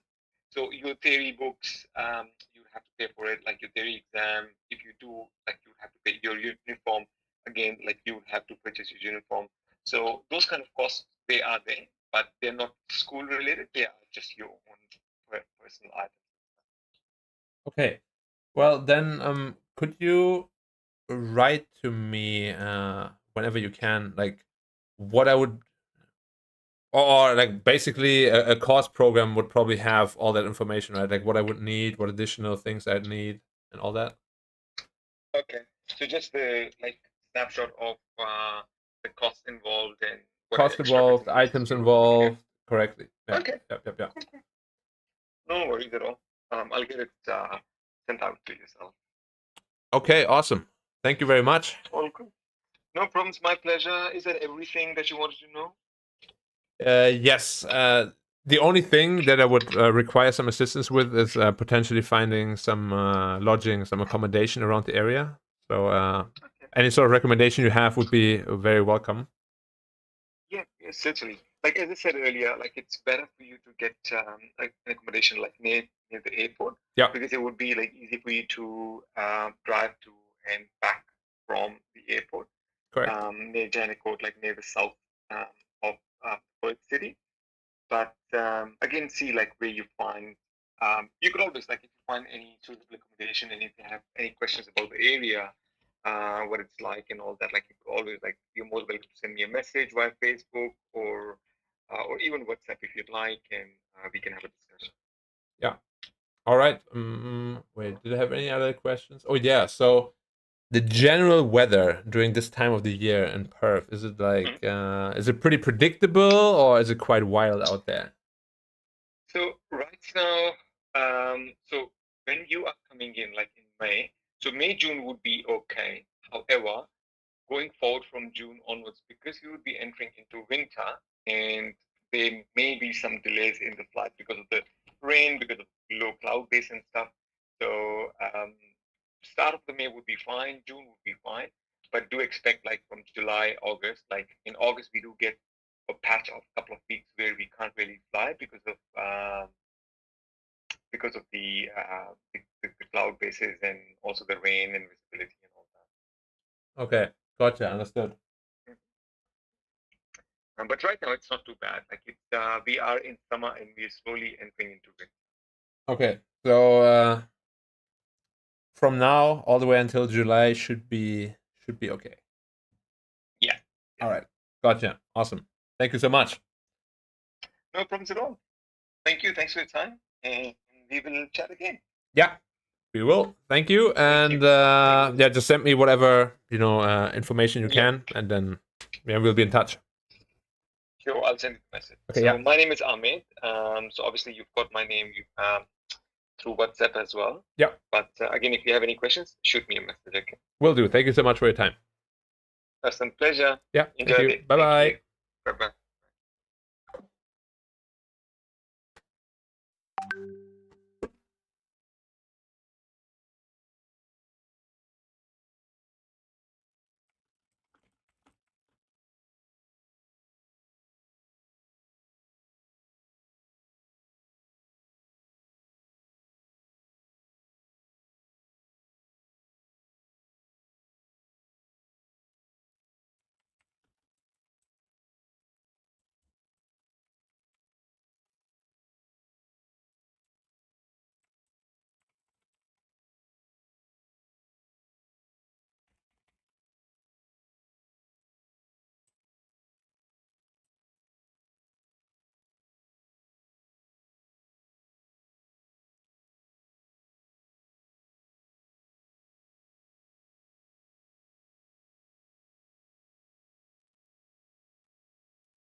What? What do you mean by need to be more real? There's no difference. That's the reality.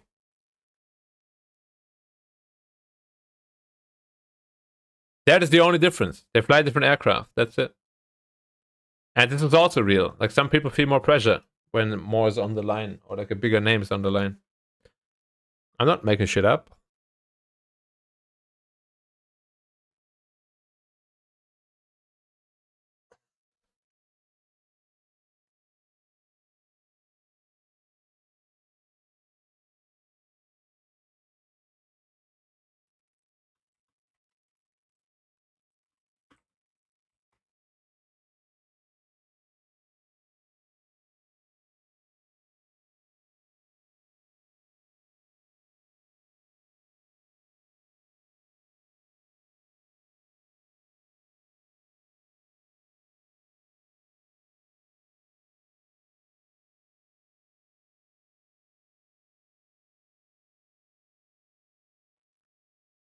Ah, you don't get their name.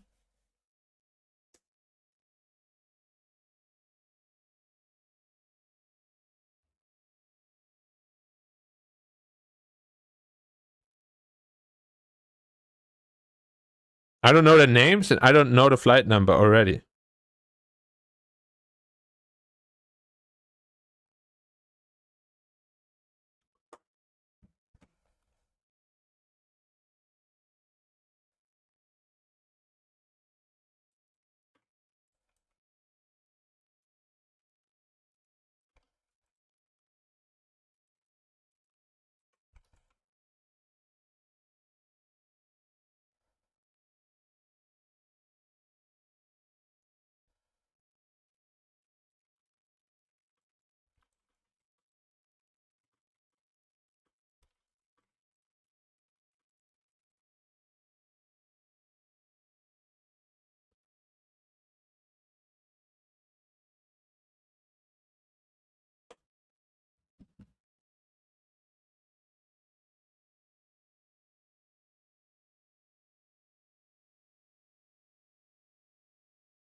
Mm.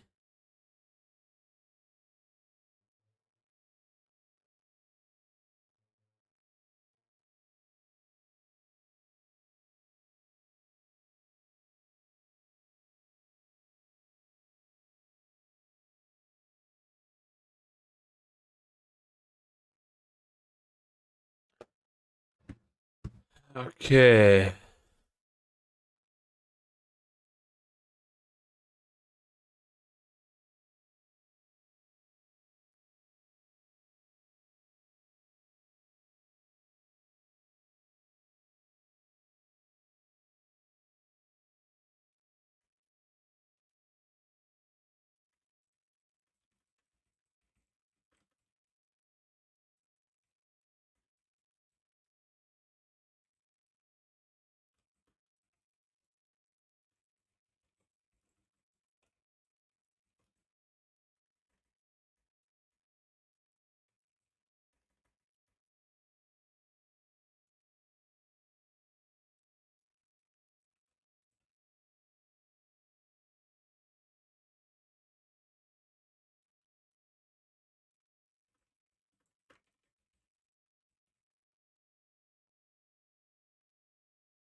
SQ.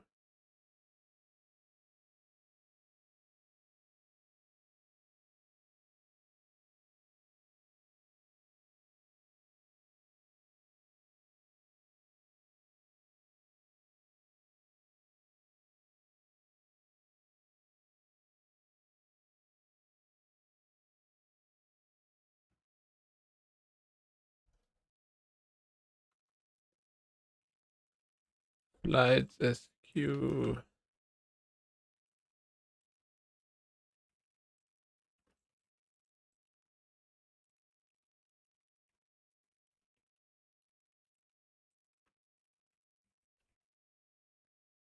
Okay.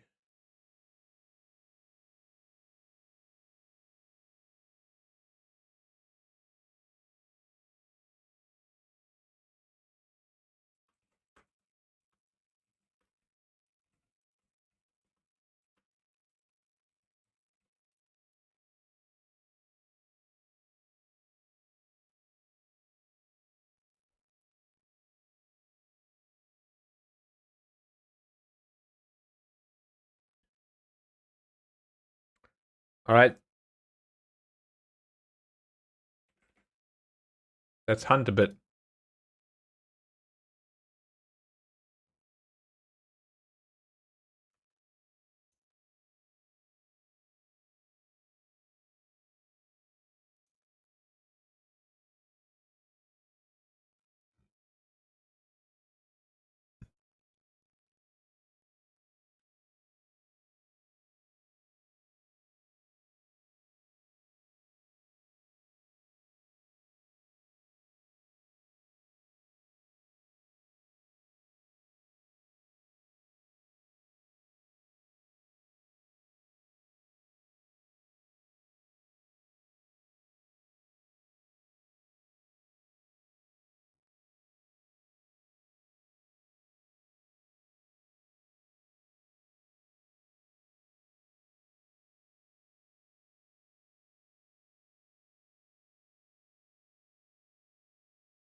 土砂熊の捕獲ありがとう。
どう？作ってかない？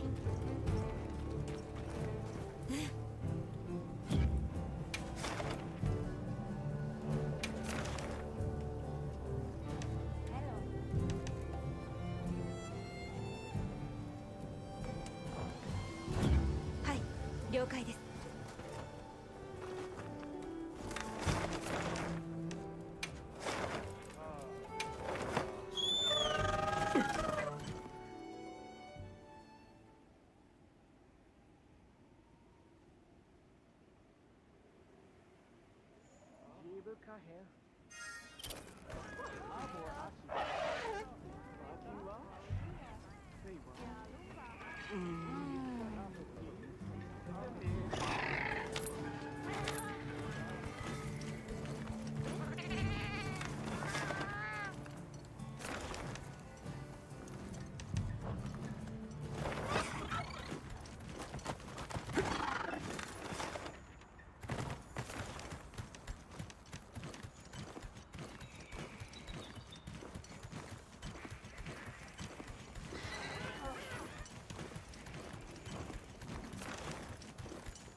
豊かな時期は回復の方法も増えますね。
気にかかるターゲット候補がいました。よろしければマップからご確認ください。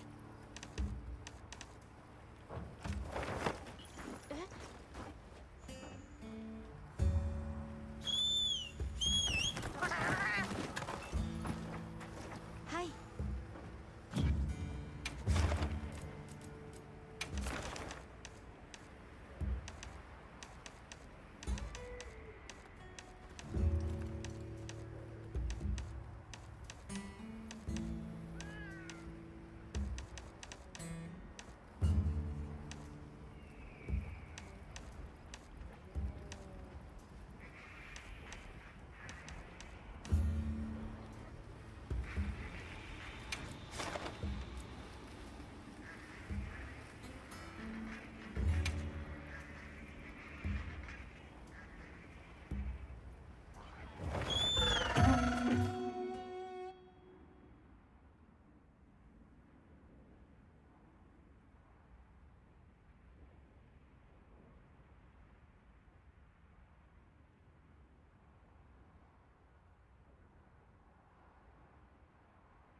ギルドの要請により本任務を開始します。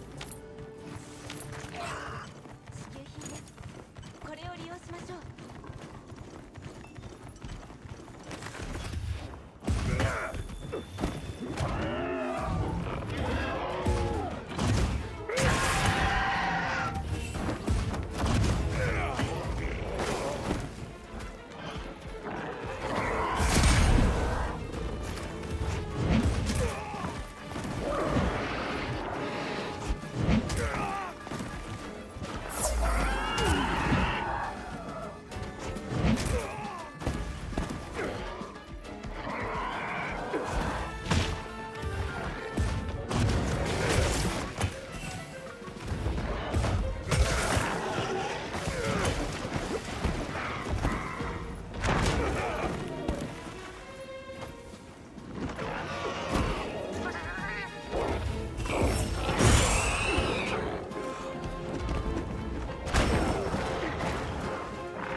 What is happening, dude?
I'm doing fine. How about you?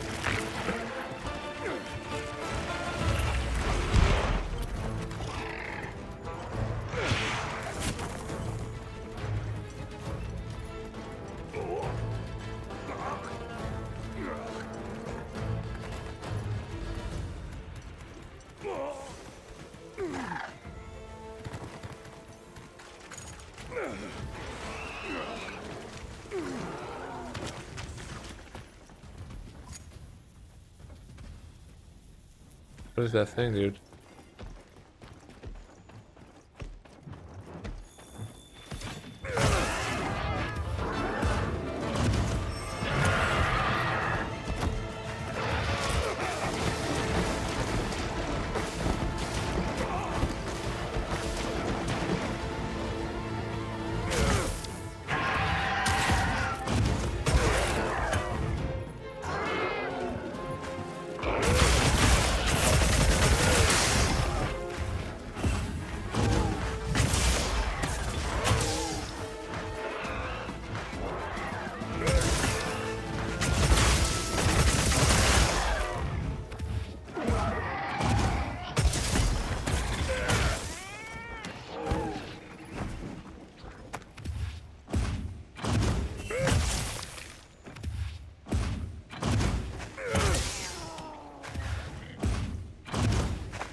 Not just him, Billy.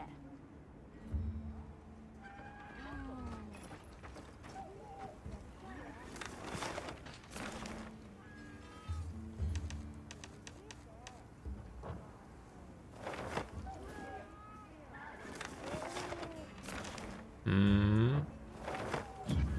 Why can't I hunt it? Hi. Hi.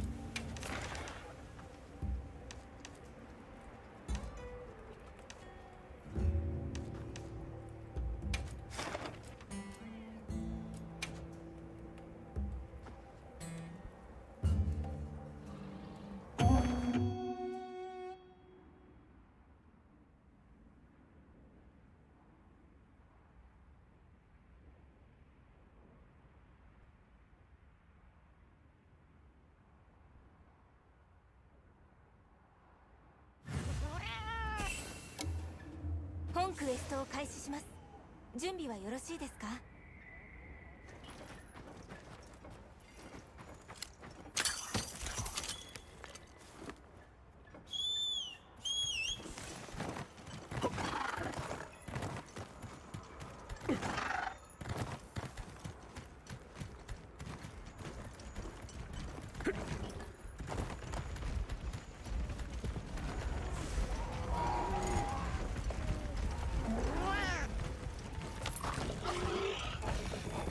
歴戦の個体です。大きな古傷が残っているようです。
What is the game? Monster Hunter. You don't know? Fantastic game. Should play it if you haven't.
簡易キャンプを建てられそうな場所があるな。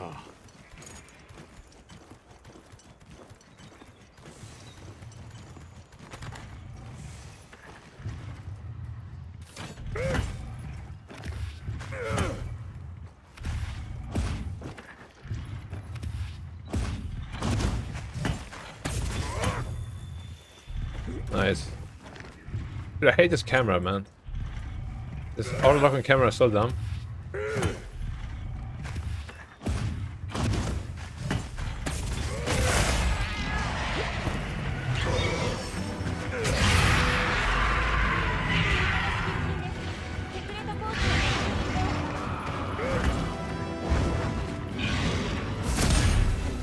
How's it not a power clash, dude?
開始します。準備はよろしいですか？支給品が届きました。ご確認ください。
私が集めた素材はアイテムボックスに入れておきますね。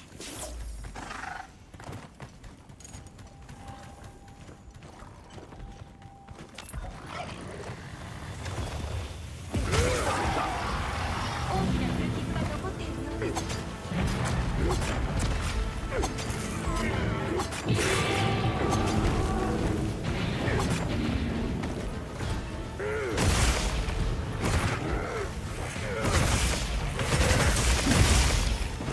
やりましたね。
I would empty use that before I even reached.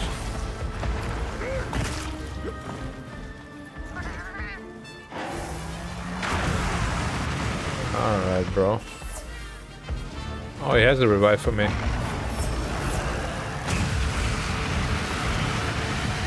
Thank you, sir.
Has sleep gas too?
Dude, just die already, man. How are you so tanky?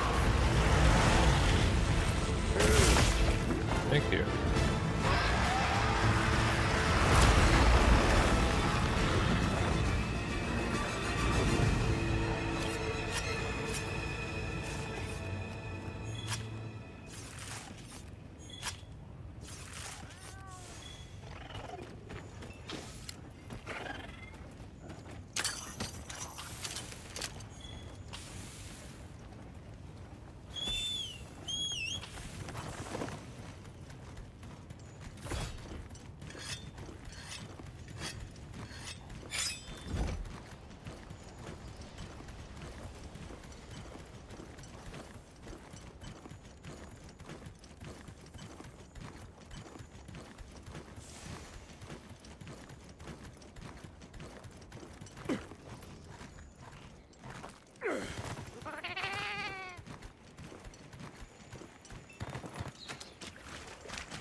I thought he was transforming.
Yeah, I love this attack.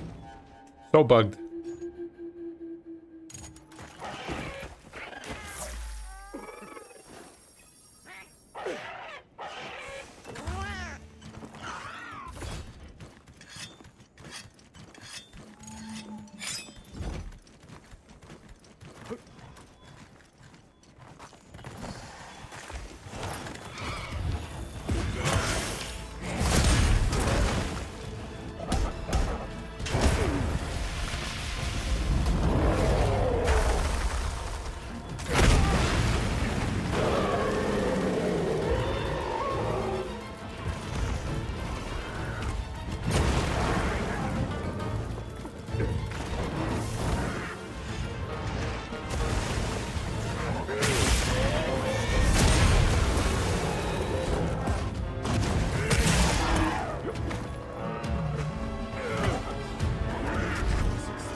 Dude, the tech is so bugged. Incredible.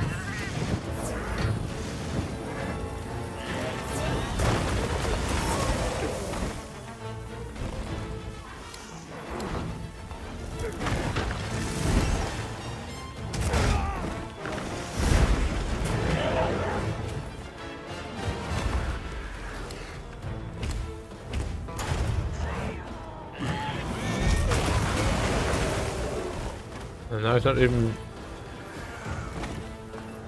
Why is he not blocking? Hello?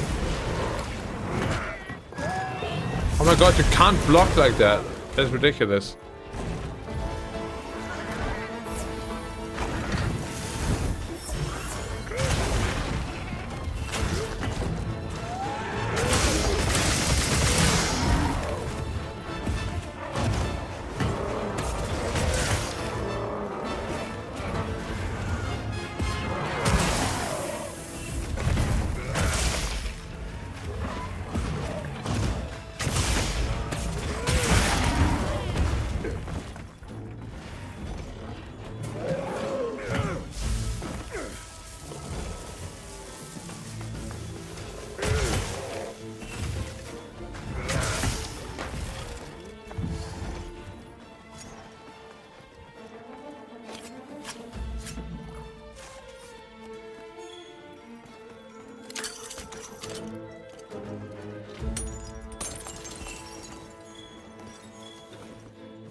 Yeah, I'm done with the game basically. I'm just finishing the side quests.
Yeah, he's dead AF.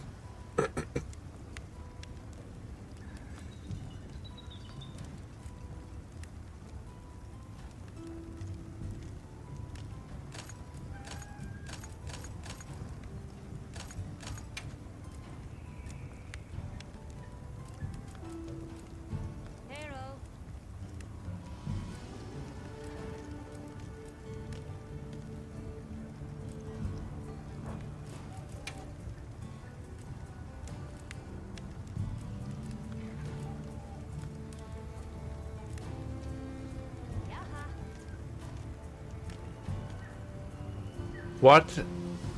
Attack Jewel is now only for... It is so lame, dude.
したご確認ください。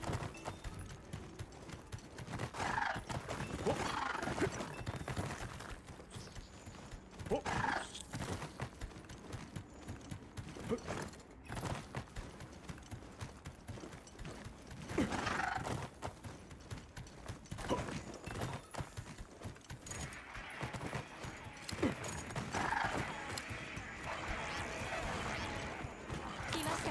ゲルスです。やはり広廃棄だけに現れる。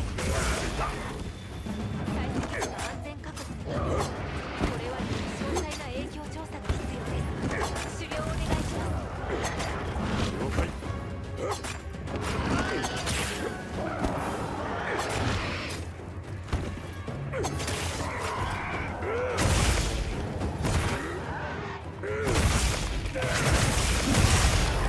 やりましたね。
これは情報の塊ですね。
物をお忘れなく。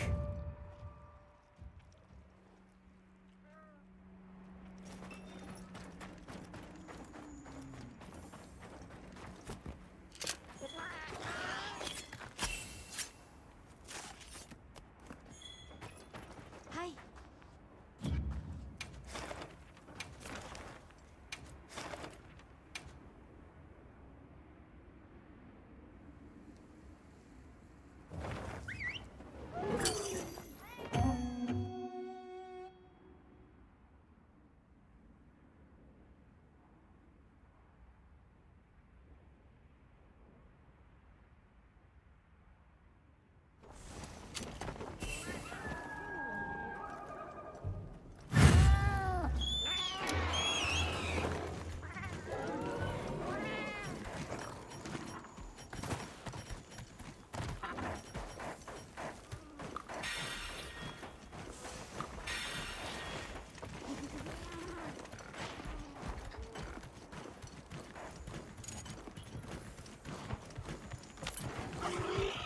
激戦の個体ですね。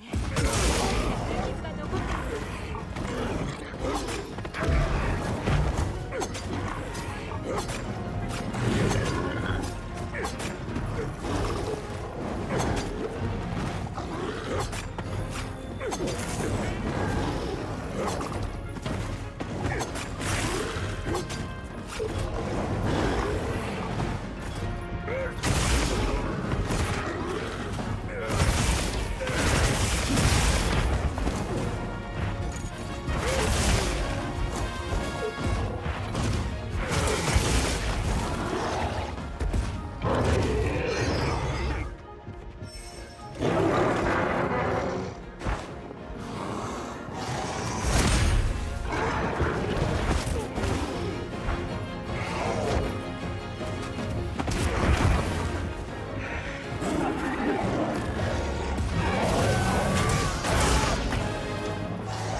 Dude.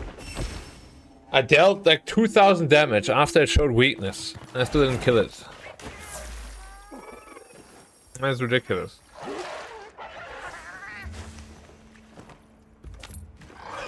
大丈夫ですか？必要なものがあれば補充していってください。 No, I am not okay. Go.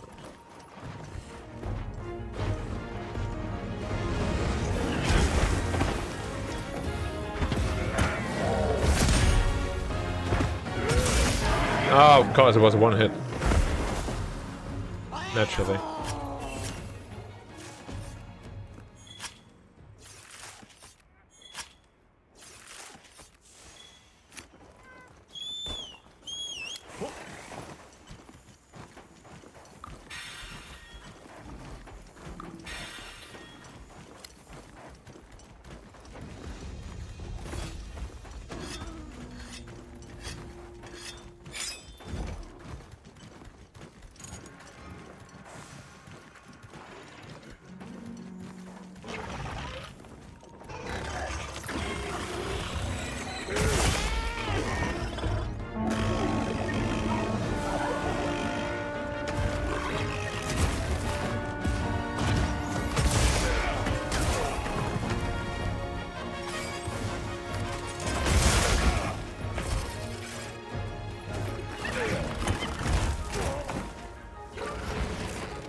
Yeah, boy.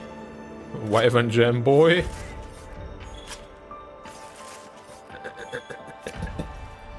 That's pretty easy.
Of course. Hi. You know me. What is this? Tentacle guy and Ebony Odagoron. I don't even know what to do now. Like, is there anything else I can do? I feel like all the decorations suck ass. And I can't get any attack decorations. Like, you can't get attack up maximum. Like, all the offensive decorations are limited to the weapon only, so you can only have 3 of them. That's so weird. Like, what's the point in that? I want to deal damage, bro. Why you not letting me deal damage? Like, I'm serious, like...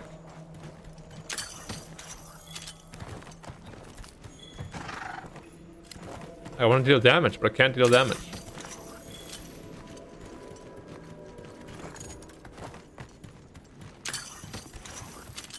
Oh, it's Tentacle Boy.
What?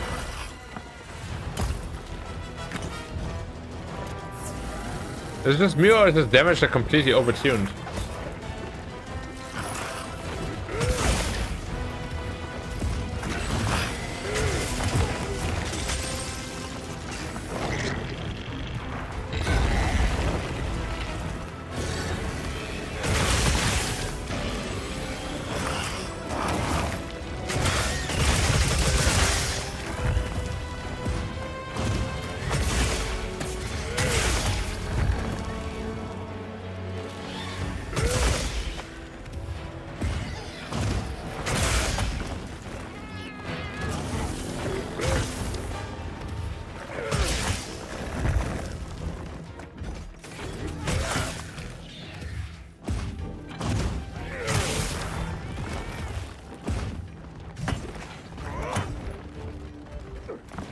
No, seriously, how can you maximize damage in this game?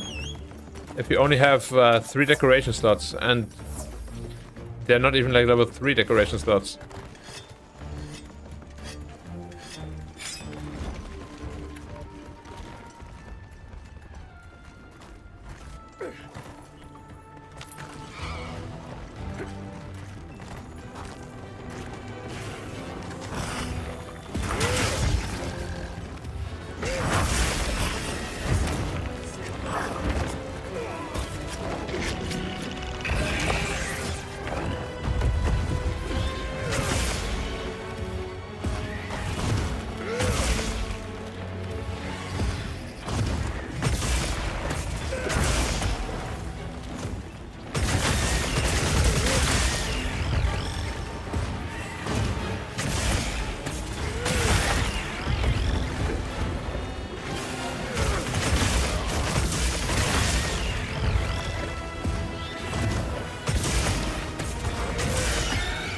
Damn, dude, that was an insane sequence.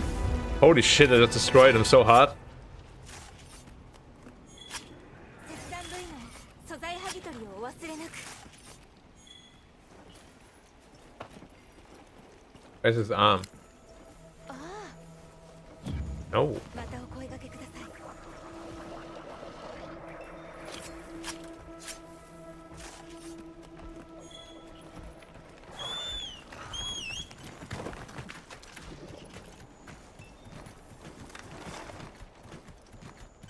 What's the next monster?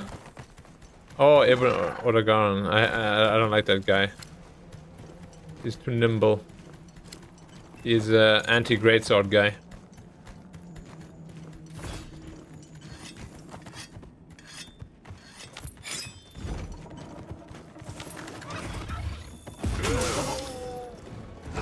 Also, it really feels like mounting monsters in this game is mega OP. Like, there's so much damage.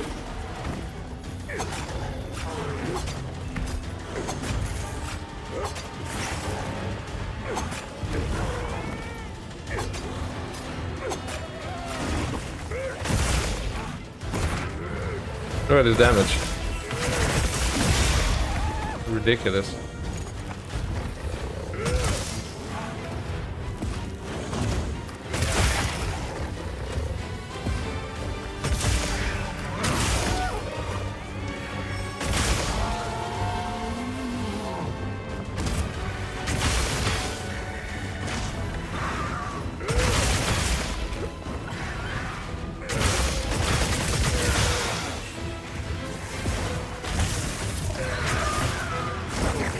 He doesn't give a shit about anything.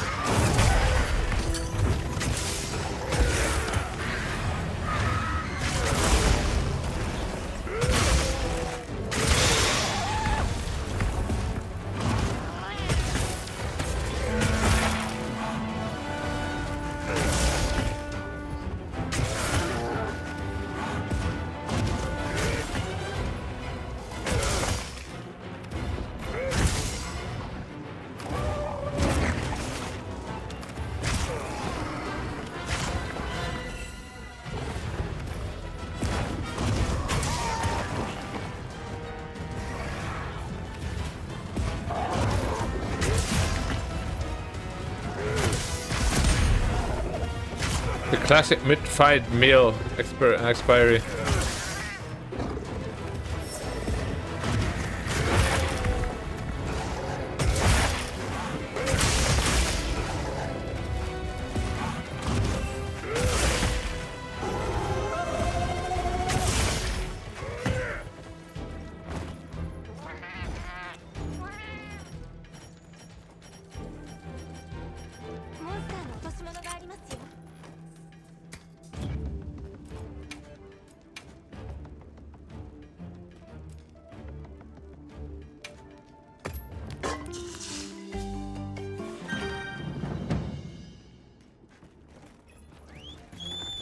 Longsword?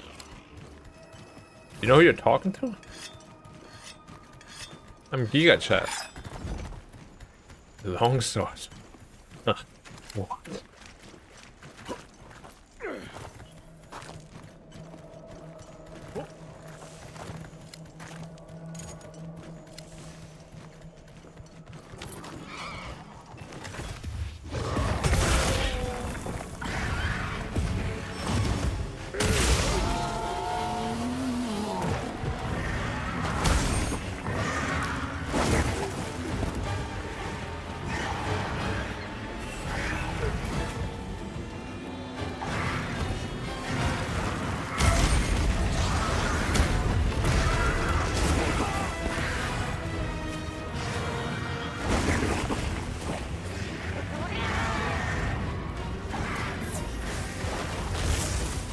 What does Dragonblight do again?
Did I cut off his tail?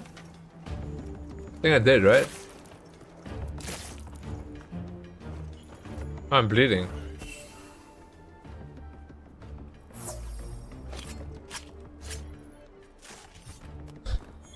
What weapon is this? Oh, it's a great sword.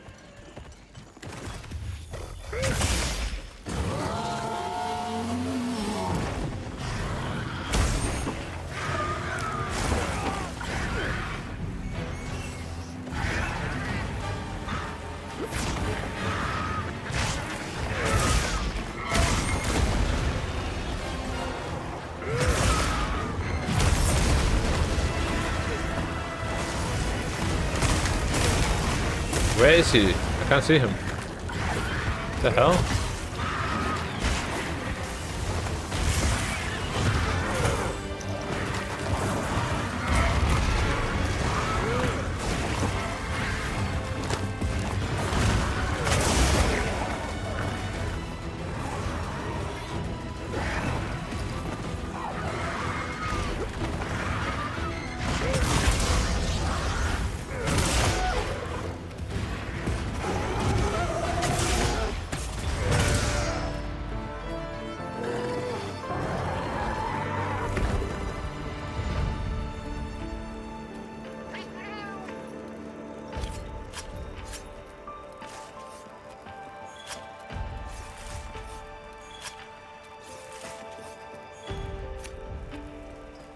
Yeah.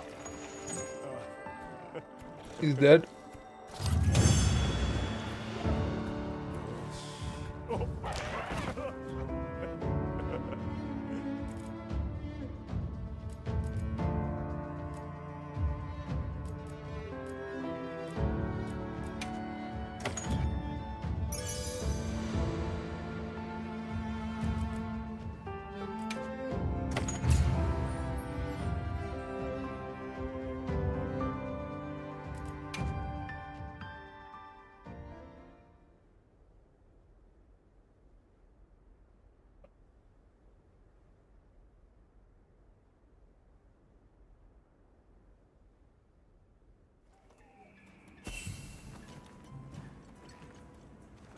All right.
This game was actually quite short. 起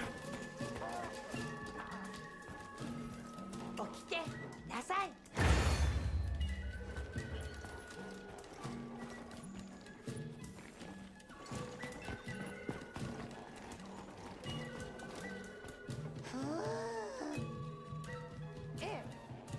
これを受け取れなさい。欲しいものはある？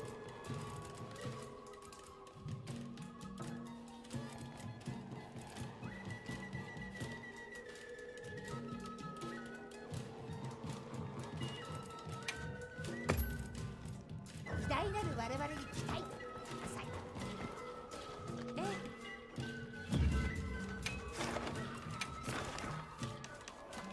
え。 Alright, last quest, then I gotta go.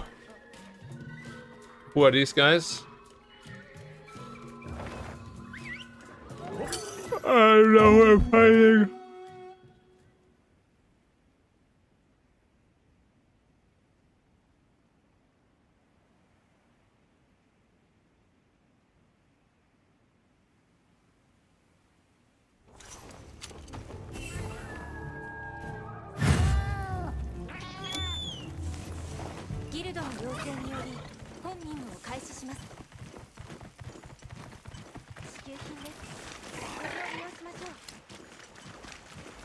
And the spider girl.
What's up with the damage output, bro?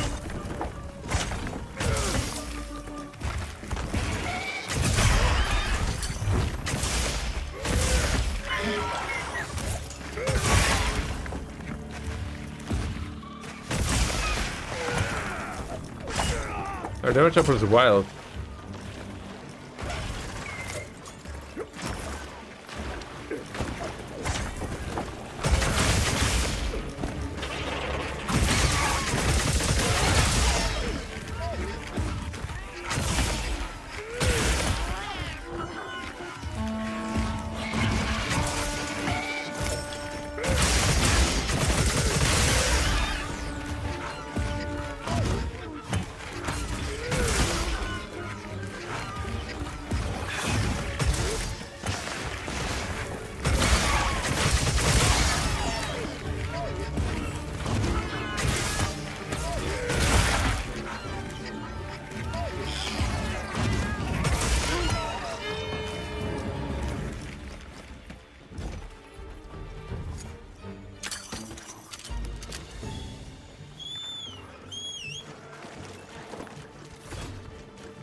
Fuck. That's always my most disliked part about Monster Hunter. When the enemy puts this out.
Where can you find the tempered arc weld?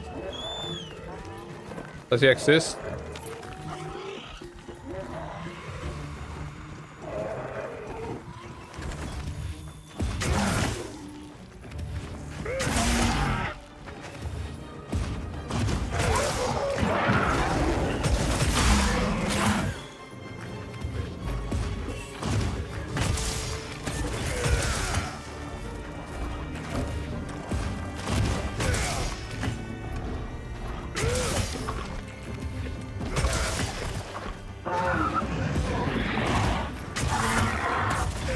Where are they? And how do I find them? Are they like a quest?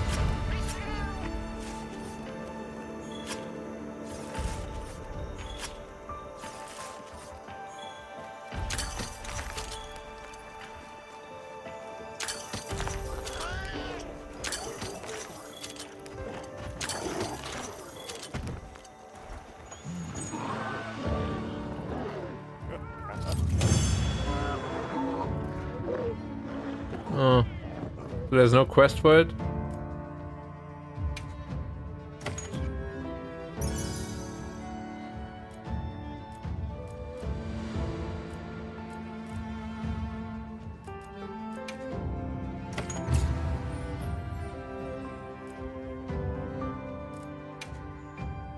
I'm quite disappointed, to be honest, in the options.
おお、無事だったか。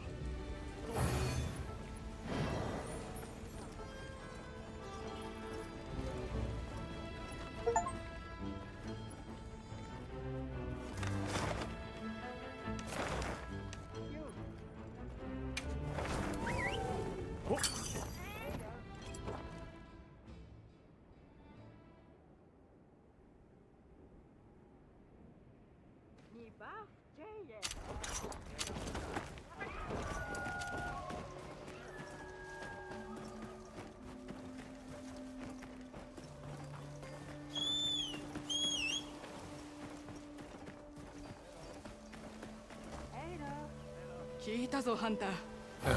What a chat.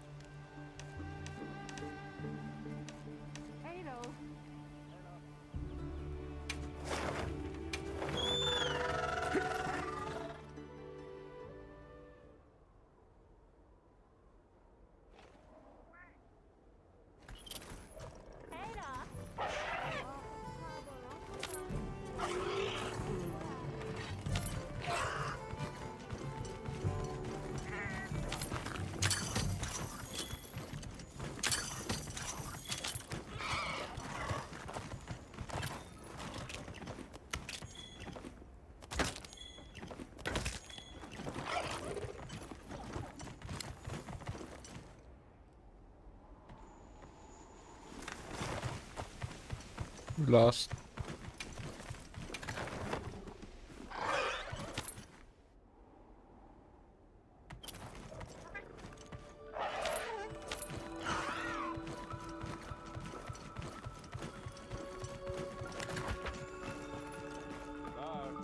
Ah, 君しかもだがそれを未然に防ぐことが。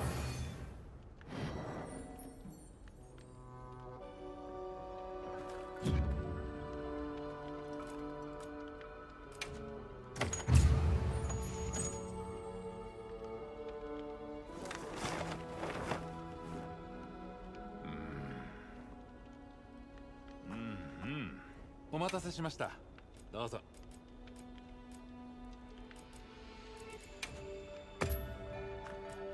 ご希望があれば伺いますよ。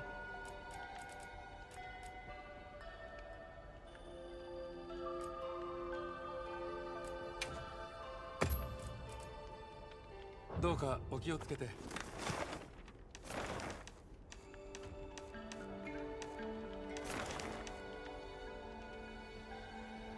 Tempered arc weld.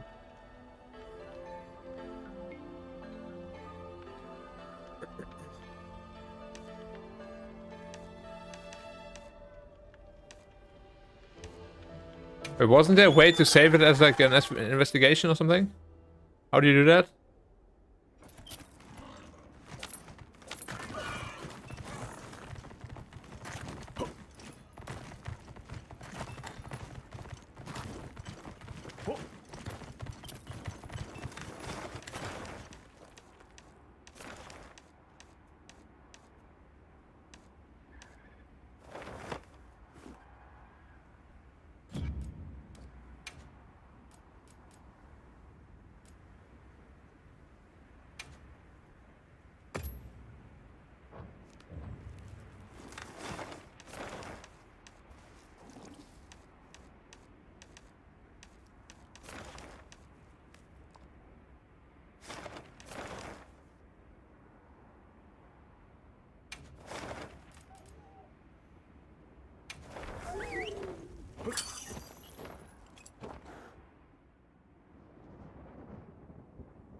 All right. I'm gonna head out, boys. I have to teach my class soon.